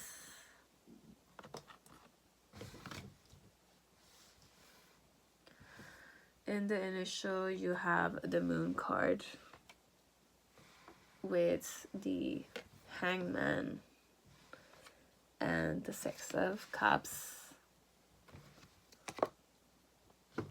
In the middle section, we have the 6 of Pentacles. And in the near future, you have the 2 of Wands with the Star card. Okay, very interesting. And below the deck, you have the 2 of Swords, but I wish to change this.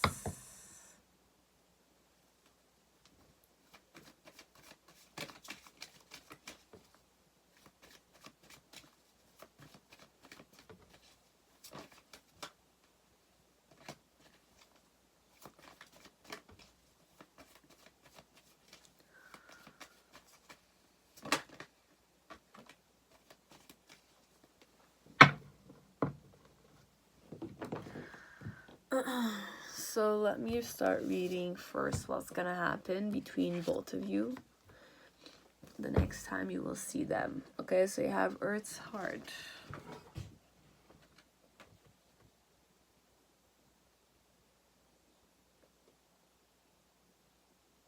$193.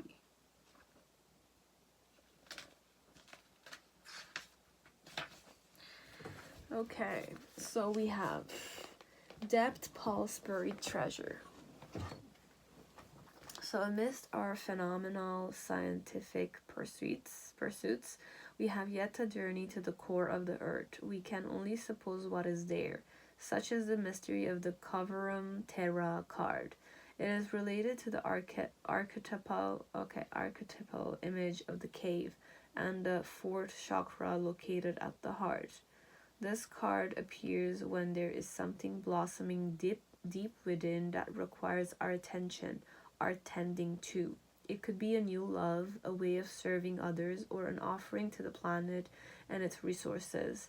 In alchemical texts, Coverum Terra roughly translates to Earth is the true heart. The journey of discovery will take you through many layers, slowly revealing her gifts. This is proof of Earth's longing to provide, to teach. You already felt the pulse of the Earth's heart. Now it's time to listen, to be a student of her wisdom. Definitely heart chakra. Go deeper. Read Dana Fald's poem, Go In and In, to ponder the abyssal plane. Then you have, science tells us that the Earth's core is made of iron. If this card appears along with the iron card, you can be sure the magnetic center is pulling you. Go in, and in. Then you have, this card can be read as a direct call to reconnect with Earth itself. Sit or talk in nature, perhaps visiting your favorite spot. If you can't get there, sit and visualize. A place in Hawaii, perhaps. I definitely do feel that vibe. So, Hawaii it is, this one, perhaps. But I have the Earth's heart. It's definitely that dynamic. Then we have Sept of the Moon Plant. Moon Plant.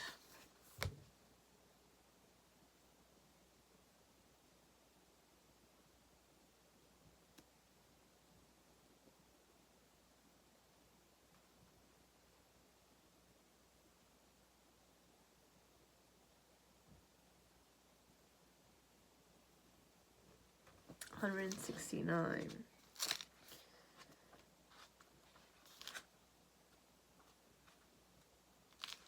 Okay, so nocturnal sacred water of the unconscious. Okay, so Succus lunaria is an ancient substance said to be born of water, plant, and moonlight.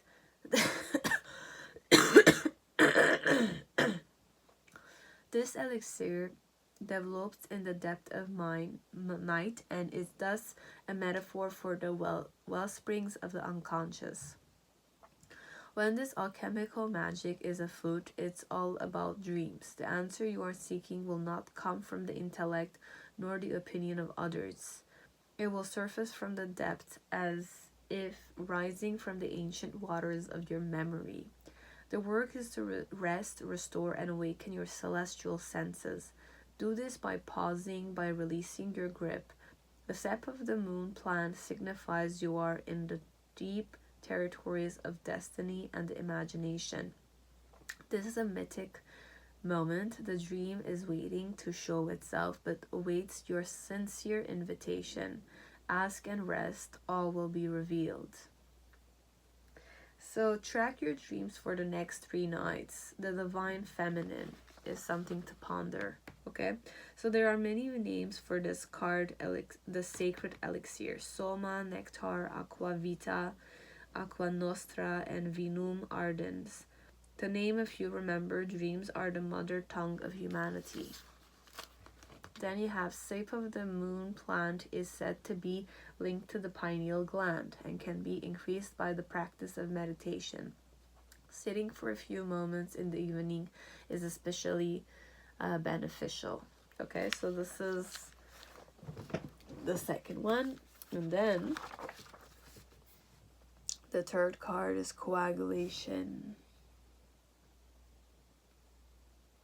2, 2, 3.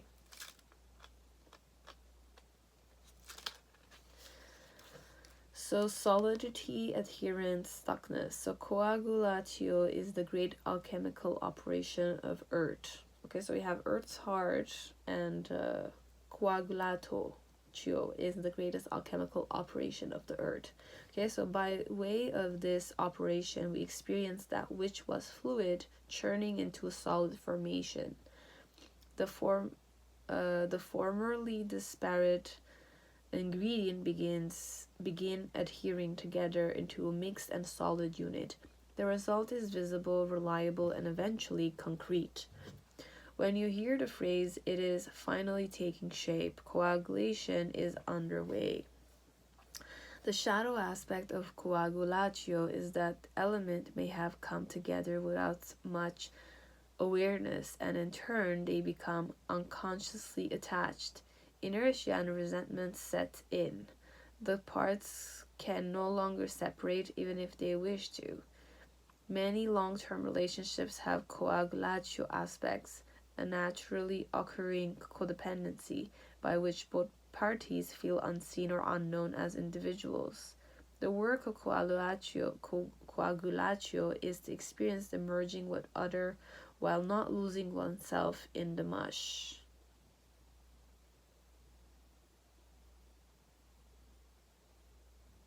Go deeper. Look at the structures of Louise Nevelson, and then to ponder merging into traffic. Merging into traffic. Sulfur and lead are agents of coagulatio. Take note if these cards appear in the same reading, as it would indicate an advanced state of stuckness. Yeah, and when this card appears, the alchemist must discern whether the earth element is helping or hindering the work. Is the attachment one of benevolence or convenience? Okay, so there were things that we had to kind of confirm. So just first, you have to, the last question I ask you, is it of convenience or benevolence? Okay, so what type of relationship do you wish to have with this person? Is it benevolent or is it for convenience sake? Okay, so what will happen overall with this person is that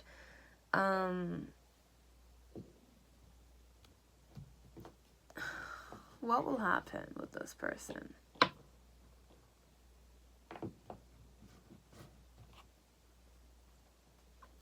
As I mentioned, the first thing I channeled when I opened those three, it's more a time that stopped.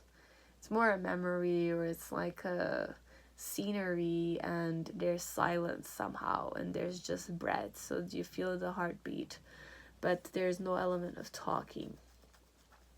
And then I kind of channeled the, merging into traffic element, that it's more like you are part of a structure or a pathway, but then again you should not lose your self identity or something of the sort, perhaps. But there's also this element of celestial channeling, something of that sort, or when you're with this person, perhaps you feel something familiar, you feel something energetic, could be, and there is something there for you to figure out, but the answer here is to relax and rest and take a breath and breathe in, breathe out, okay, and to tap into your heart chakra. So this one perhaps could be that I'm channeling golden egg somehow, so, and it's definitely heart chakra with the pineal gland, which is the third eye. And then you have coagulatio, which is the blood circulation. It's an important process in life. Fluid to solid.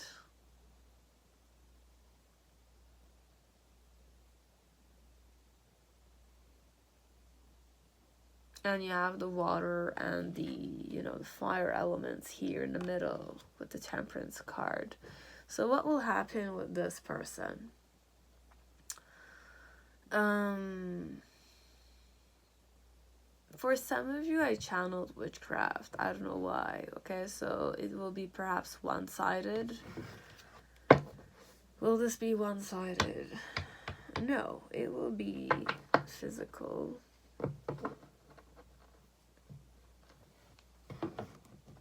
So what will happen with this one the next time you will see them?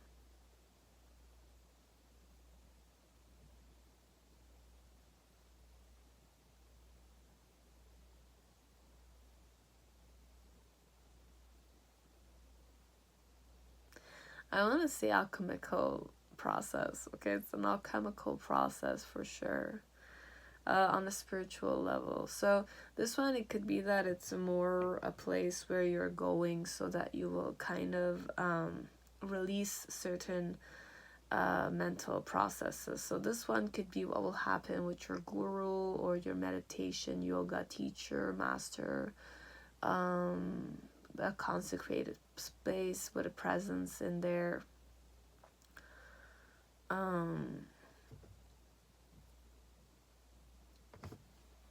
A certain presence. Okay, so it's more an energy.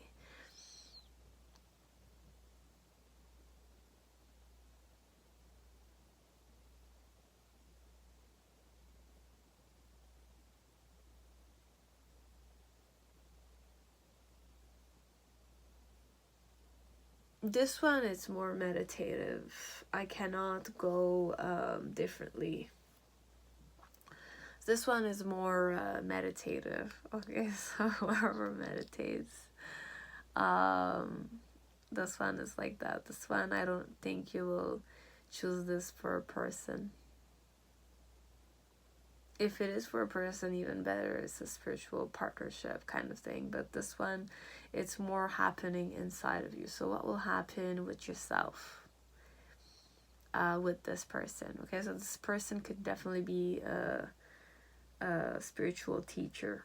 Okay, so with the art card, it's more like you're gonna be balancing your solar plexus and your sacral chakra.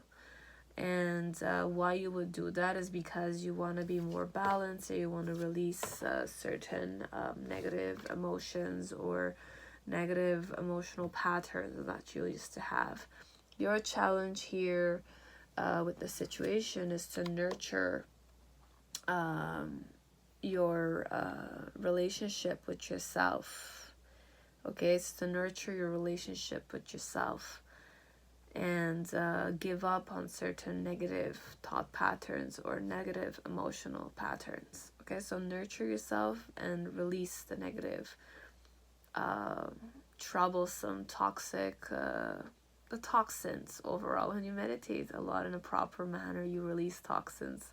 So overall, this one, it's more cleansing the lymphatic channels of your body, technically.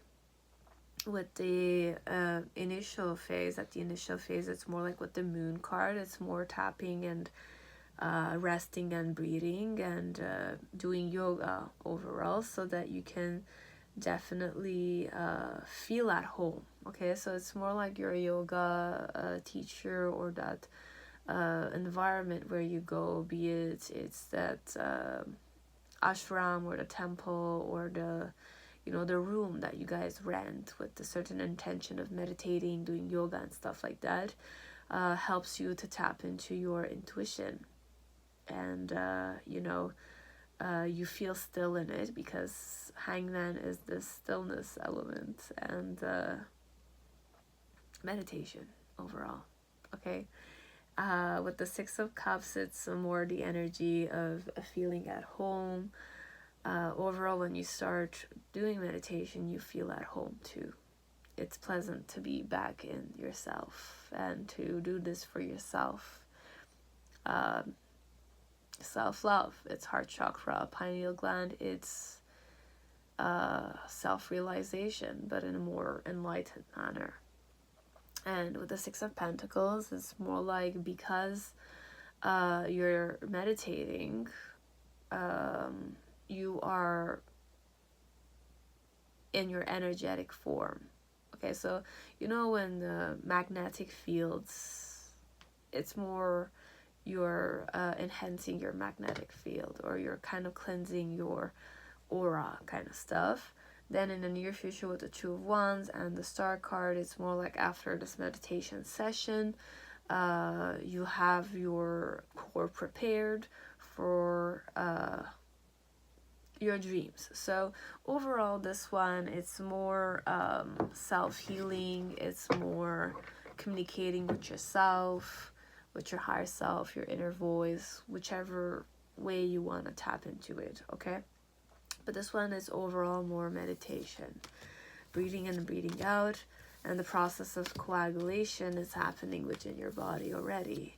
So you just need to relax and, you know, tap into this dream state, or dream and reality state. And that's where the treasures of life are, technically. Okay, so it's more meditative, it's more mystical. This one, this is what's gonna happen with yourself. So you will come to a state of mindfulness, you'll come to a state of inner magic, you know, it's like that. This one, this is what's gonna happen with this person, this guru, this presence, this master, this yoga teacher. Okay, but it's a man or a woman, whichever reason you're approaching them. Okay, it's like that. This is what's gonna happen. As it could be a person who will help you tap into yourself. With their presence, you will tap into this. So there's no element of how the person is acting, because it's all about how you're feeling when you're in the state of mindfulness. As it could be a person you're dealing with is very mindful, very meditative. So when you're in their presence, you will feel this way yourself. Okay, so have a beautiful day, and perhaps I will see you myself next time. Okay, that was it. Now pile 5, whoever chose the Rider deck, welcome to your reading. I hope you're all safe and healthy in this time. So pile 5, let's see what will happen with this person.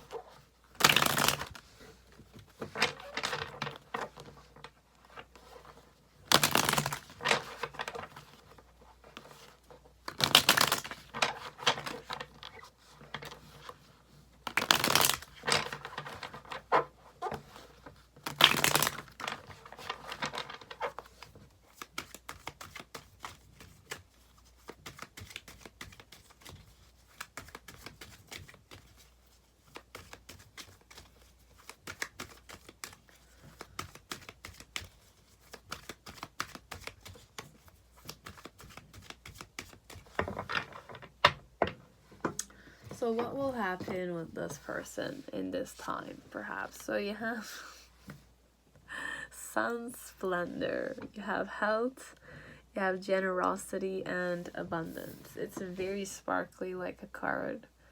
Very nice energy. So you're gonna go on a vacation with this person, perhaps, or you're gonna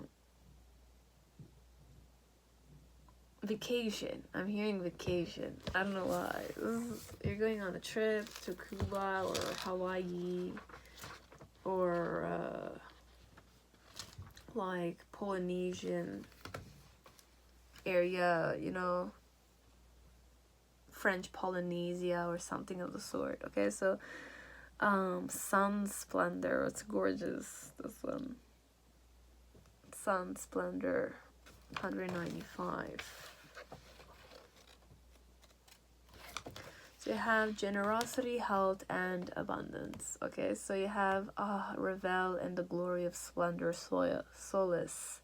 There are several cards in the alchemy deck that relate to the sun, yet this card specifically depicts the long-term effects of its radiance. Okay? Think abundance, fulfillment, and altruism.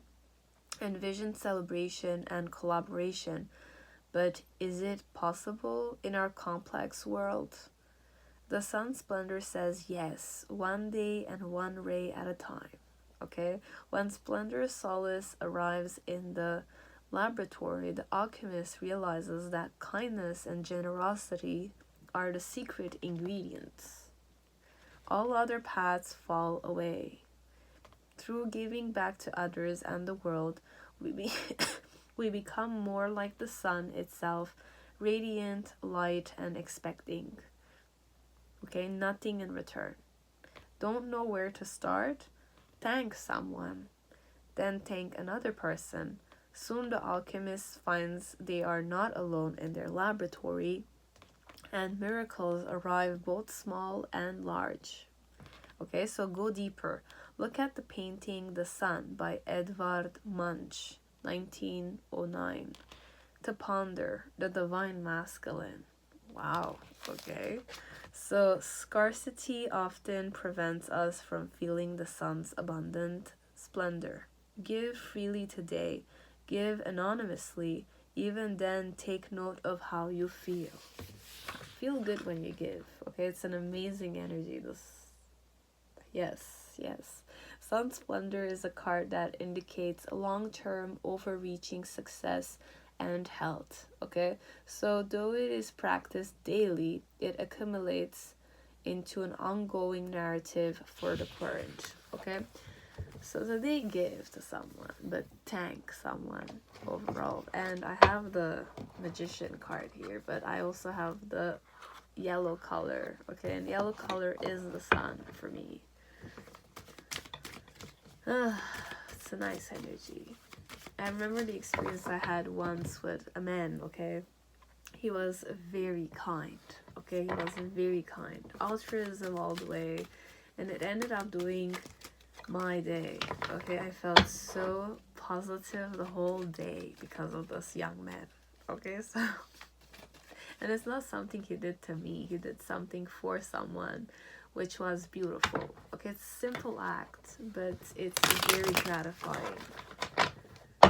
And I was not on the receiving end, imagine. I saw it happening and I felt good about it. It was so positive.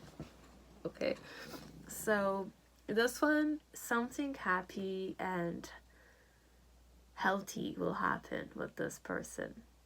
So it could be vacation, it's a healthy situation, but then again, vacation is not necessarily healthy. It's just a resting out of all the chaos and the hectic life you're living. But this one, it's more you're gonna be thanked for you're gonna be appreciated, perhaps. So what's gonna happen is that I'm gonna appreciate you, or we're gonna appreciate each other's presence. We're gonna do things for each other, just like that, because we are motivated and inspired people, perhaps. Okay, so you have the Eight of Pentacles with the Knight of Swords. Your challenge, or the challenge here with the situation, is the Five of Cups. The reason why is that way is the Six of Swords with the Four of Cups. How is this gonna happen with these cards here?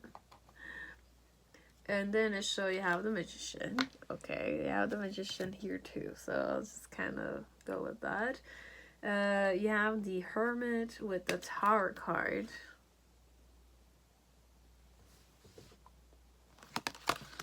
Wow, what's happening? And in the near future, you have the Empress card.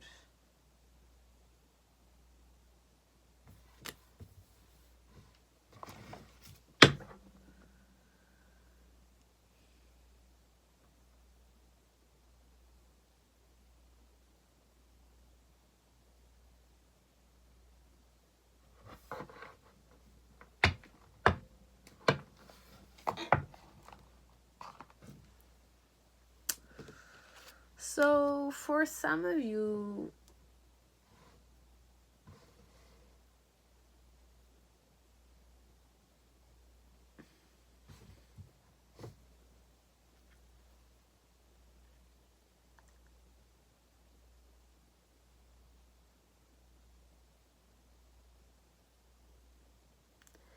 health, abundance, and generosity.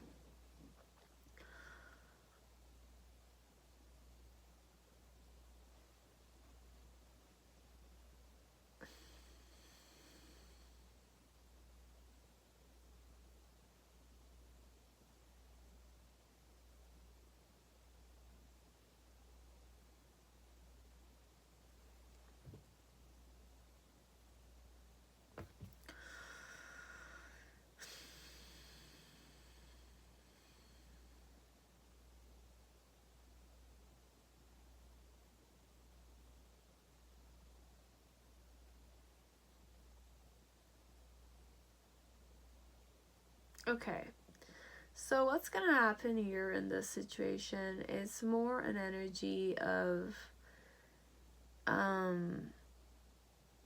like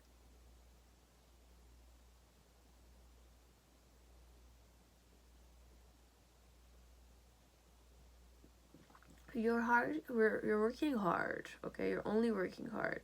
You're only crazily working hard. This one. Insanely, okay?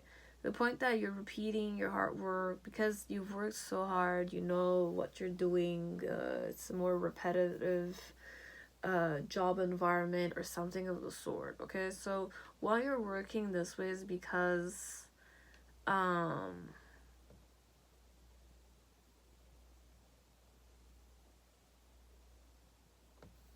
why you're working this intensely, because you don't want to think about the rejection, perhaps. You don't want to think about the rejection, this one. Or you don't want to think about the new opportunity that's coming. So you're working hard. So this one, it's more like what's happening with this person, but this is overall for you. You're working hard so you can forget something, okay, that has been bothering you, okay? But your challenge here with this situation is, are you sure you want to just work and forget about it than to just face it and deal with the situation head on? Because this one, it's more like when you're working so that you can forget about something, someone, a rejection, a new opportunity, you're not ready to go in kind of stuff. It's more like I don't want to say spirit saying, but like, I'm also gonna tell you, are you comfortable with the aspect of having a missed opportunity here connected to the new opportunity or the third party, the ex? It's either you have an ex, you need to deal with the ex, either it's an ex you wish to attract back, but then again there's a rejection connected to that, so you just don't want to deal with the situation, you don't want to deal with your emotions, hence why you're just working, okay? Now what's happening with this person overall, it's more you're just working to forget, right? But the challenge here connected to the situation is it's not gonna work. Working so they can forget is still there. It's an unresolved situation. How will you deal with the situation so that you can forget about it properly? You have to face the situation. Should not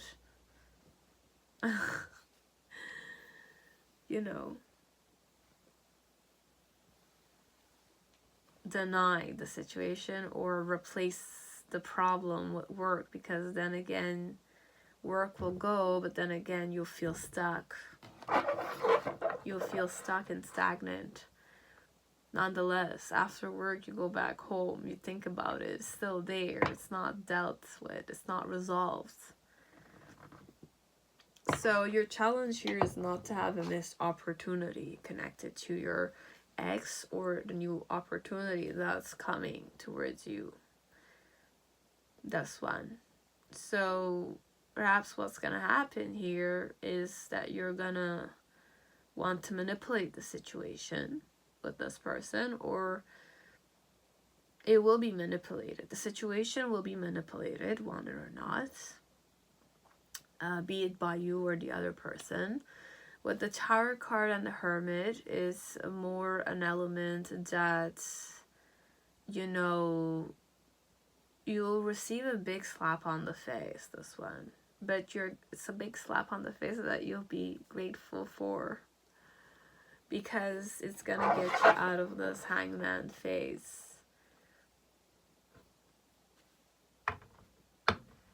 And make you more interested, perhaps, in the, I was gonna say third party, or the opportunity that's coming. This one is more like shake things up for you. Okay, so what's gonna happen? It's gonna be shaken. I'm gonna shake you as a person, perhaps. Wherever I am or whoever you are, what's gonna happen between you and me is that one of us or both of us are manipulating this, okay? One of us is working hard on the opportunity, perhaps, and the other one is working outside of the opportunity because the other one wants to forget. Perhaps I also want to manipulate this so that I can know if I'm rejected or not, if I should let go of you or not, okay? But perhaps we're gonna be both grateful for the situation that will arise between both of us, because it will shake things up big time, okay? So just prepare yourself to, you know, like when I'm saying prepare yourself, like center yourself, okay? So stay centered. It's the key element facing the storm, okay? That's coming. But with the Hermit card, it's an energy of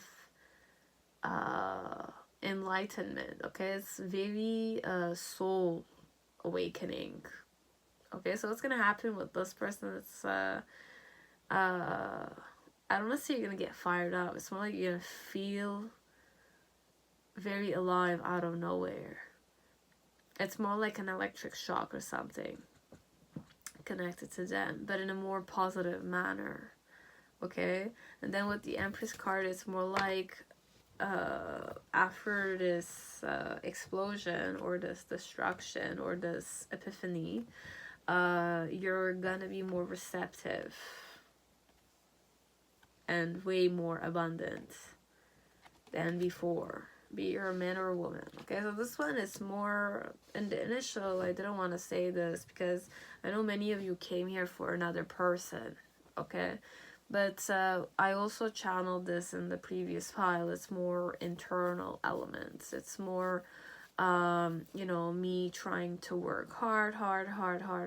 It's more repetitive. Why I'm doing this is because I was rejected and I want to let go of that idea that I was rejected. So my challenge was, you know, to kind of in this situation to kind of just perhaps embrace the emotion that I lost my friends, or I lost an addiction of mine, okay? I lost a portion of my happiness here. But then again, I need to wake up to the fact that if I want to be in a proper relationship, I need someone who wants me. I need someone who will be interested in me, right? So it's more that the element of, you know, like releasing the element of a third party, a person that didn't want you, or a person was just there for distraction's sake. And if you want someone who will be there for you genuinely, then it's going to be someone who will be grateful of your presence, who will not take your presence for granted. You understand? It's like that.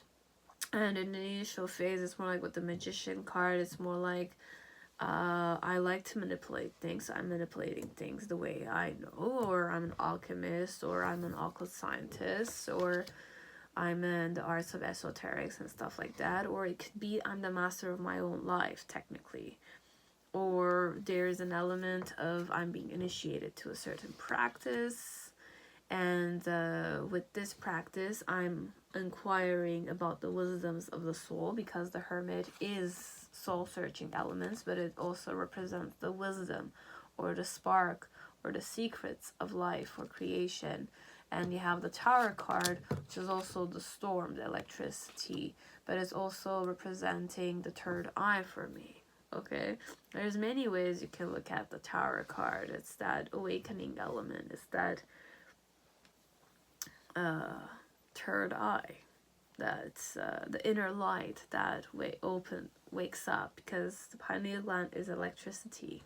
Okay, it's like it's a field of life. Technically, it's electricity. It's creation of life. It's creation. Well, not called electricity, but it's creation somehow.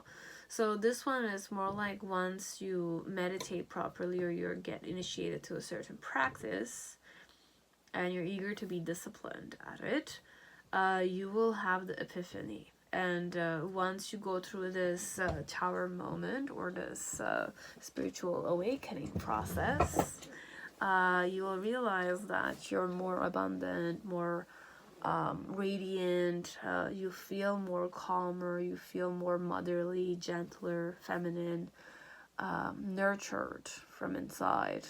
And you will still be confident. You will not lose your confidence just because you got a spiritual awakening. Okay, you'll get the glow up perhaps, but it's not the important part. It's just the process here is that you're going to be grateful for the experience you're going to get with this person.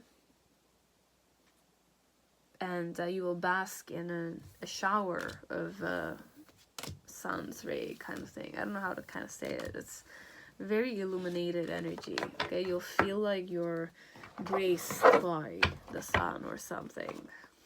Okay, so it could also be that you'll feel appreciated, and the energy of feeling appreciated genuinely is very positive. This one you'll feel like you can give to a lot more people, and you'll be able to provide for a lot more people. But the simple act of giving in itself is reward for you. It's like that. Okay, so this is what's going to happen with this person, or this is what's going to happen within yourself with this person. Could be. Okay, so that's it. Now pile 6, whoever chose the Hermetic Tarot, welcome to your reading. I hope you're all safe and healthy this time. So let us see what will happen with this person in this time, perhaps, or in the near future, whenever you'll get to see them.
What will happen with this person? So you have the Blue Temple. Okay, so expansiveness, celestial realm, and imagination.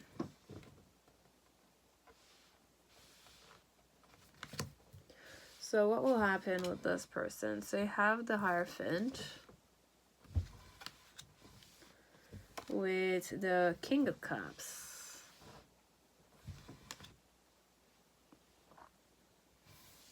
What's your challenge? It's the 8 of Pentacles. And reverse upright. The reason why it's that way is the Knight of Wands. In the initial, you have the Lord, 3 of Swords.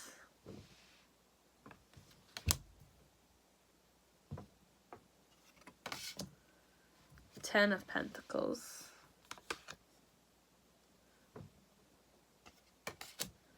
Wheel of Fortune.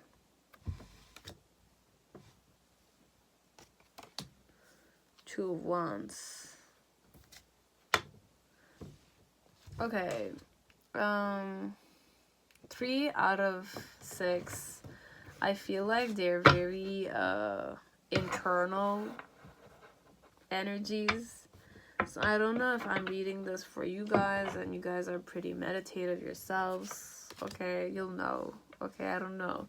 Because this one is the energetic, the celestial realm. Okay, this is what's happening. I don't want to go other ways. Okay, so I'm not gonna mention those things. But if you're very meditative, you could do those things. But if you really don't have mastery over those things, it's definitely hallucination, guys. Okay, so if you don't have a proper base foundation connected to meditation and occult sciences, it's really not for you. Okay, it's for those who are very experienced in that field that can tap into this one.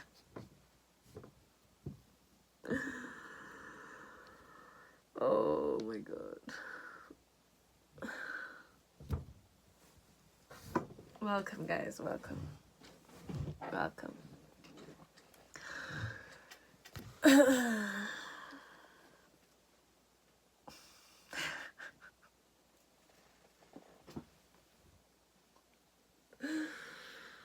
Okay.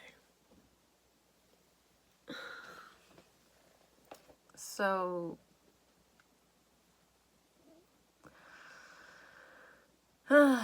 what's gonna happen with this person? Let me read first what the blue temple means.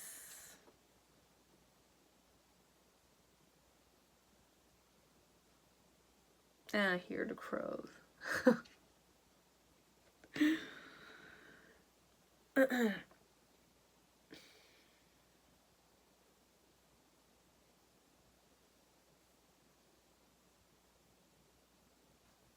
Okay, 197.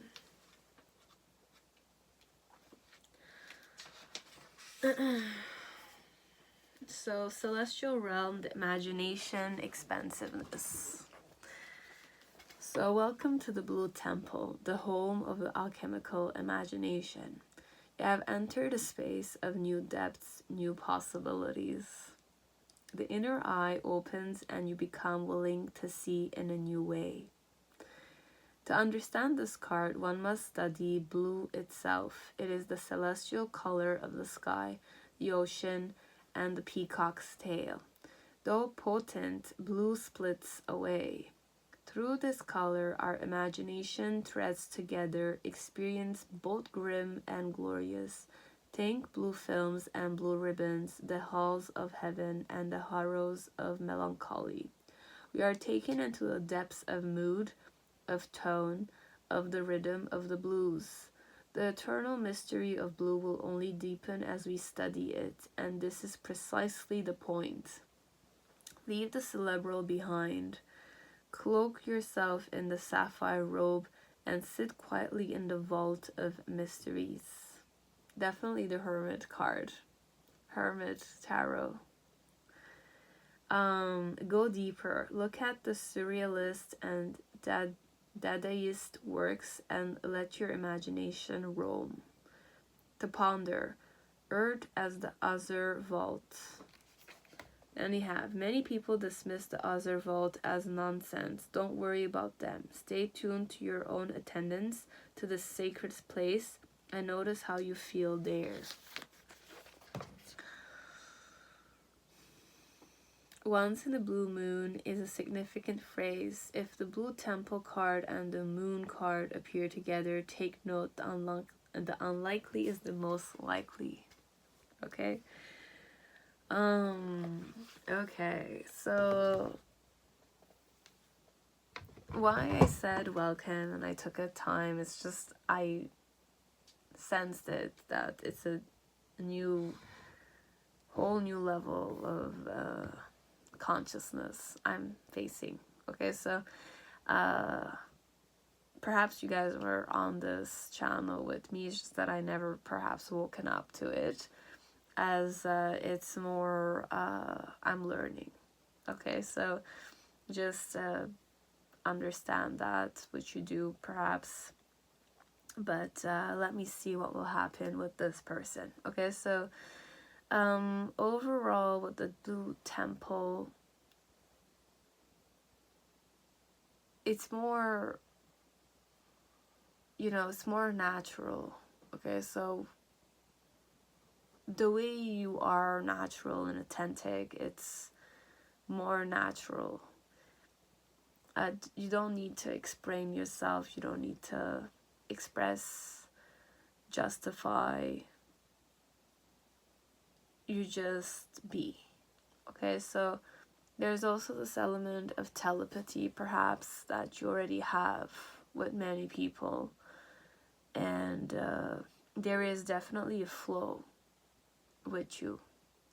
Some people might be afraid of the flow, some people are not comfortable with the flow, but many people seek the flow too. Okay, so I'm really channeling like a boat and a cruise and the ocean waves, and you know, people who are on a boat, many of them are comfortable in it, they seek for it, they love it, they enjoy it, they love it like that, and there's no word that can describe the love they feel with the flow. Okay, so I'm kind of going more metaphoric, because let's say you're the ocean, you're the, you know, the imagination, you're the psychicness here, the psychic person, or the person who has a certain celestial presence to you. Okay, we're gonna go celestial, but it's overall our energy, but in another dimension perhaps. So you're a person who is otherworldly perhaps, and what's gonna happen with this person is overall the experience that you're gonna have with this person is otherworldly. So it's something that you've never had before perhaps, as it's something that you're used to, but like many people are not used to that, and there's some people that love it. So this one, I'm presuming that it's a person that love it. So it's more like a telepathy element, it's a merging element, it's a feeling like you feel like you're home with this person within yourself. It's like universal like that. Okay, so with the Hierophant and King of Cups, what's gonna happen with this person? So there is an element of triology here.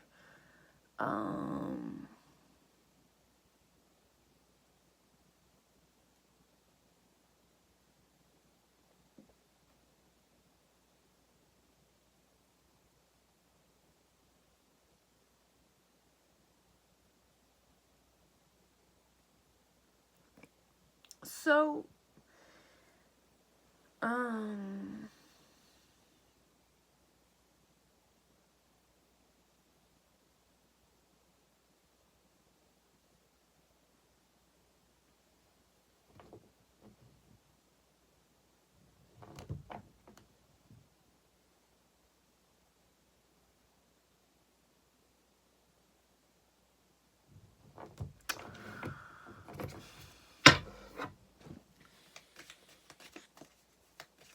I have the Hierophant and I have the King of Cups.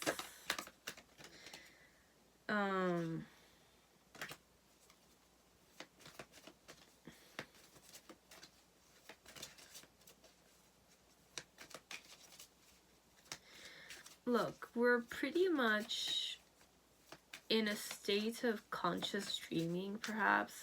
It could be that way, this one. Conscious dreaming.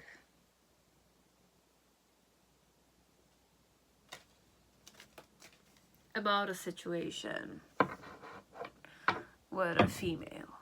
Okay, so there's a grandfather and a father figure here, perhaps, because I'm looking at them like this. And both of them are pretty preoccupied. Okay, so the Hierophant, which could be in the form of a grandfather,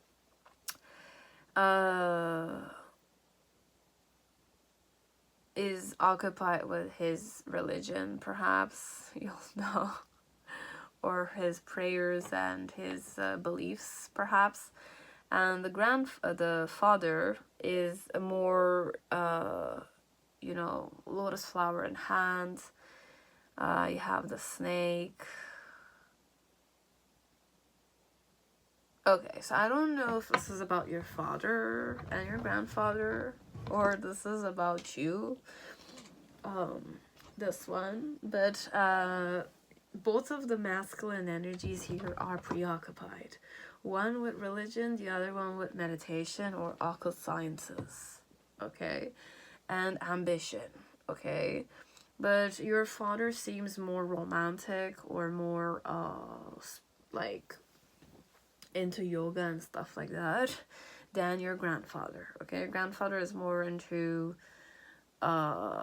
religion and, you know, Bibles and stuff like that. Now, your challenge here in this situation is the Eight of Pentacles. So it's definitely to work hard and to blossom here in this situation, but also to tap into the moon phases. I don't know why I channeled moon phases, or if you're an astrologer, okay, if you're an astrologer, okay, somehow like center yourself in the astrology. So be the astrological chart yourself, technically. I don't know why we're saying this. So, and work hard there. Be the center. It's the sun. I have the sun here in this Eight of Pentacles, and it kind of reminded me of the solar and lunar and astrological chart with all the transits and the retrogrades and I don't know what there is there. Okay, sorry. And the reason why this is what's happening with these people is because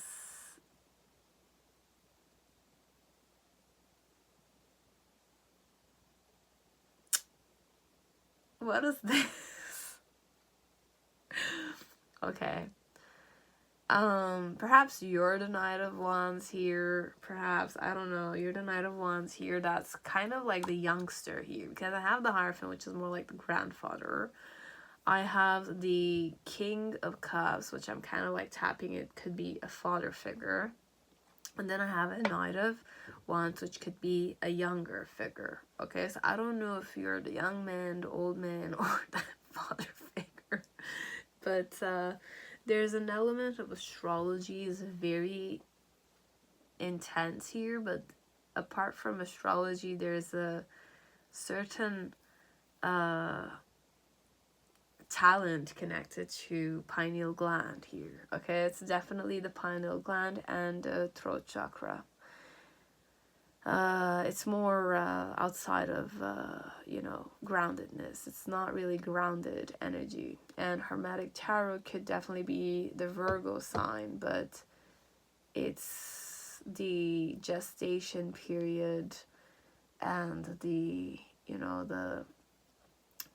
finding your own soul, or the... Anyways, I'm not gonna go that much in it. I know you know better than me, this one, what it means at this point in my life, perhaps, that I'm facing this. But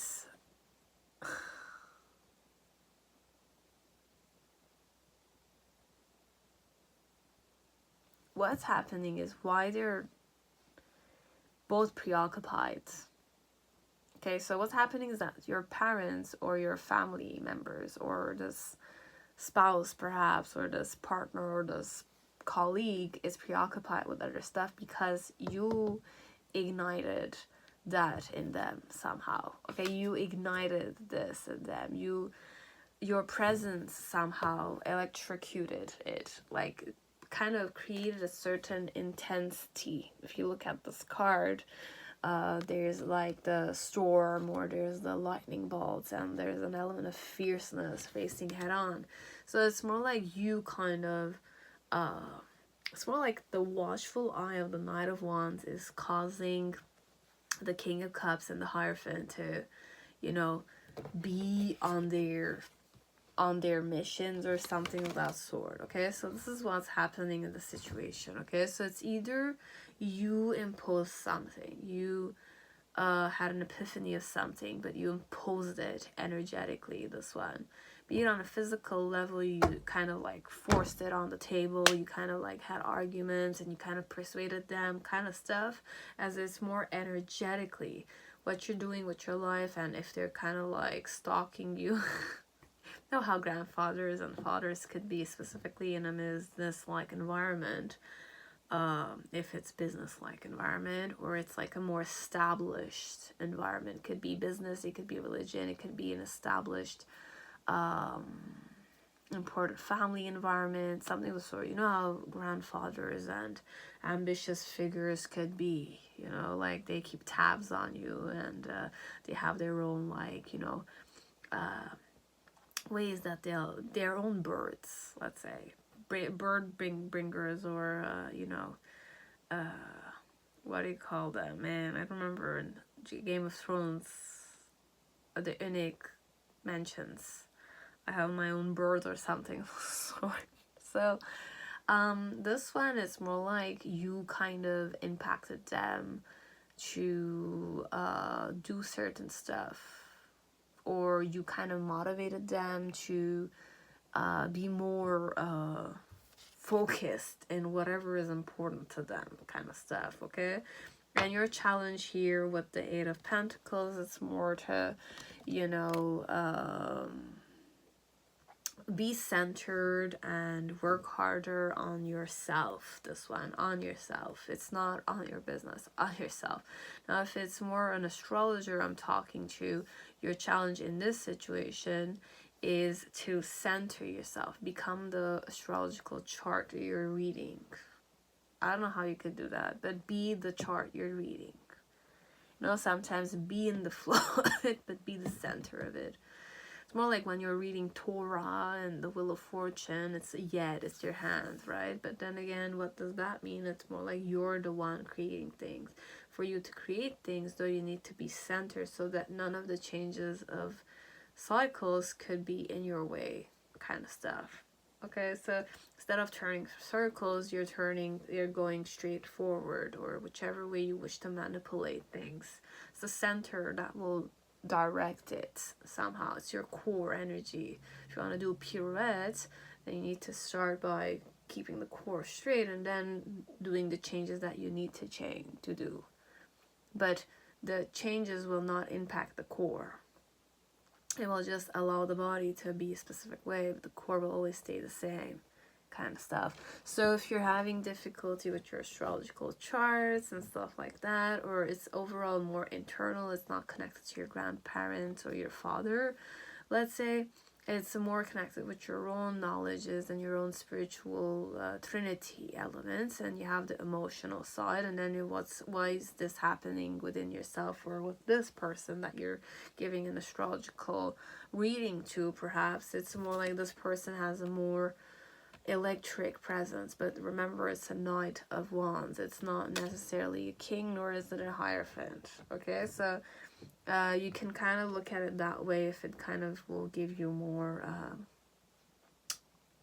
solace here. Okay, so and if it's not the other way around, obviously it's be centered within yourself, always, as the secret here, but you know it already. If you didn't know it, then I was just reminded. But the Three of Swords in the initial, it's more like what happened with this person is that, like,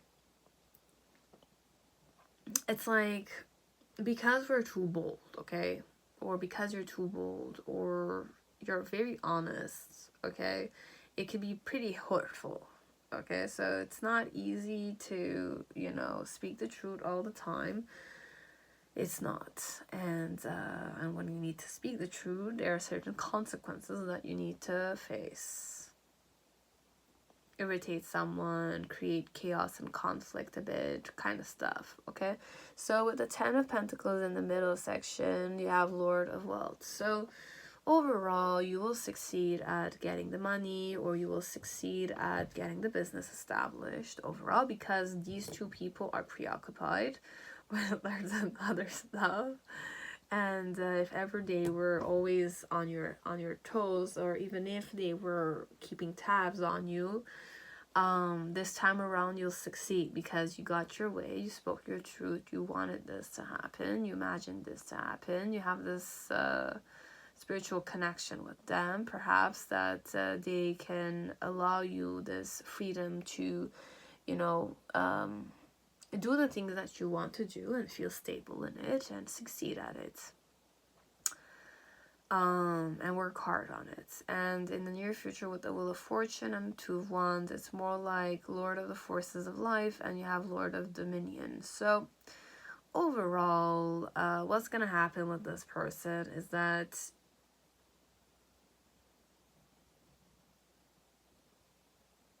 you will be able to manage the whole situation.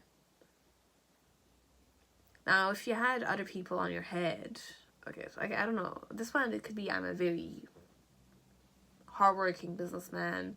I could be the son of a very rich family, or the daughter of a very rich family. I could be not from a rich family. I could have like a father that's like a rabbi or something, or my grandfather before him was very encrypted in his, you know, studies with triology.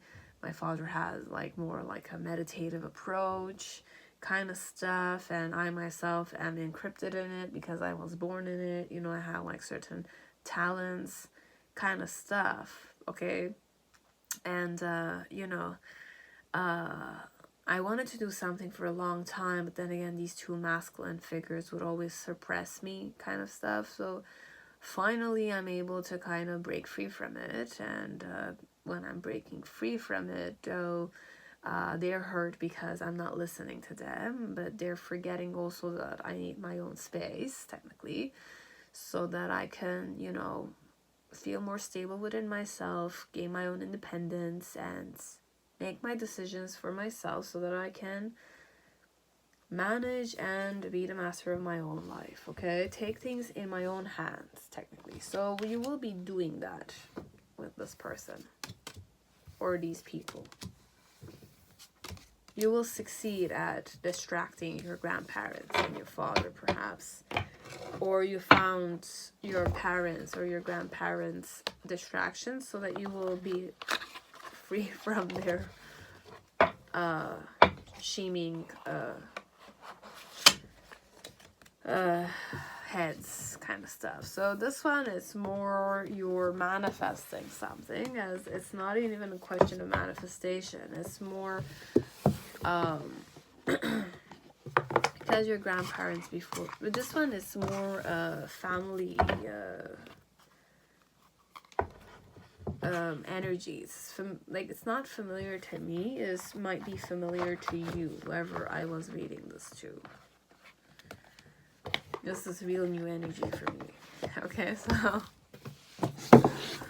this is what's gonna happen with them. So whichever thing you want to give an opportunity to invest in, you're doing so.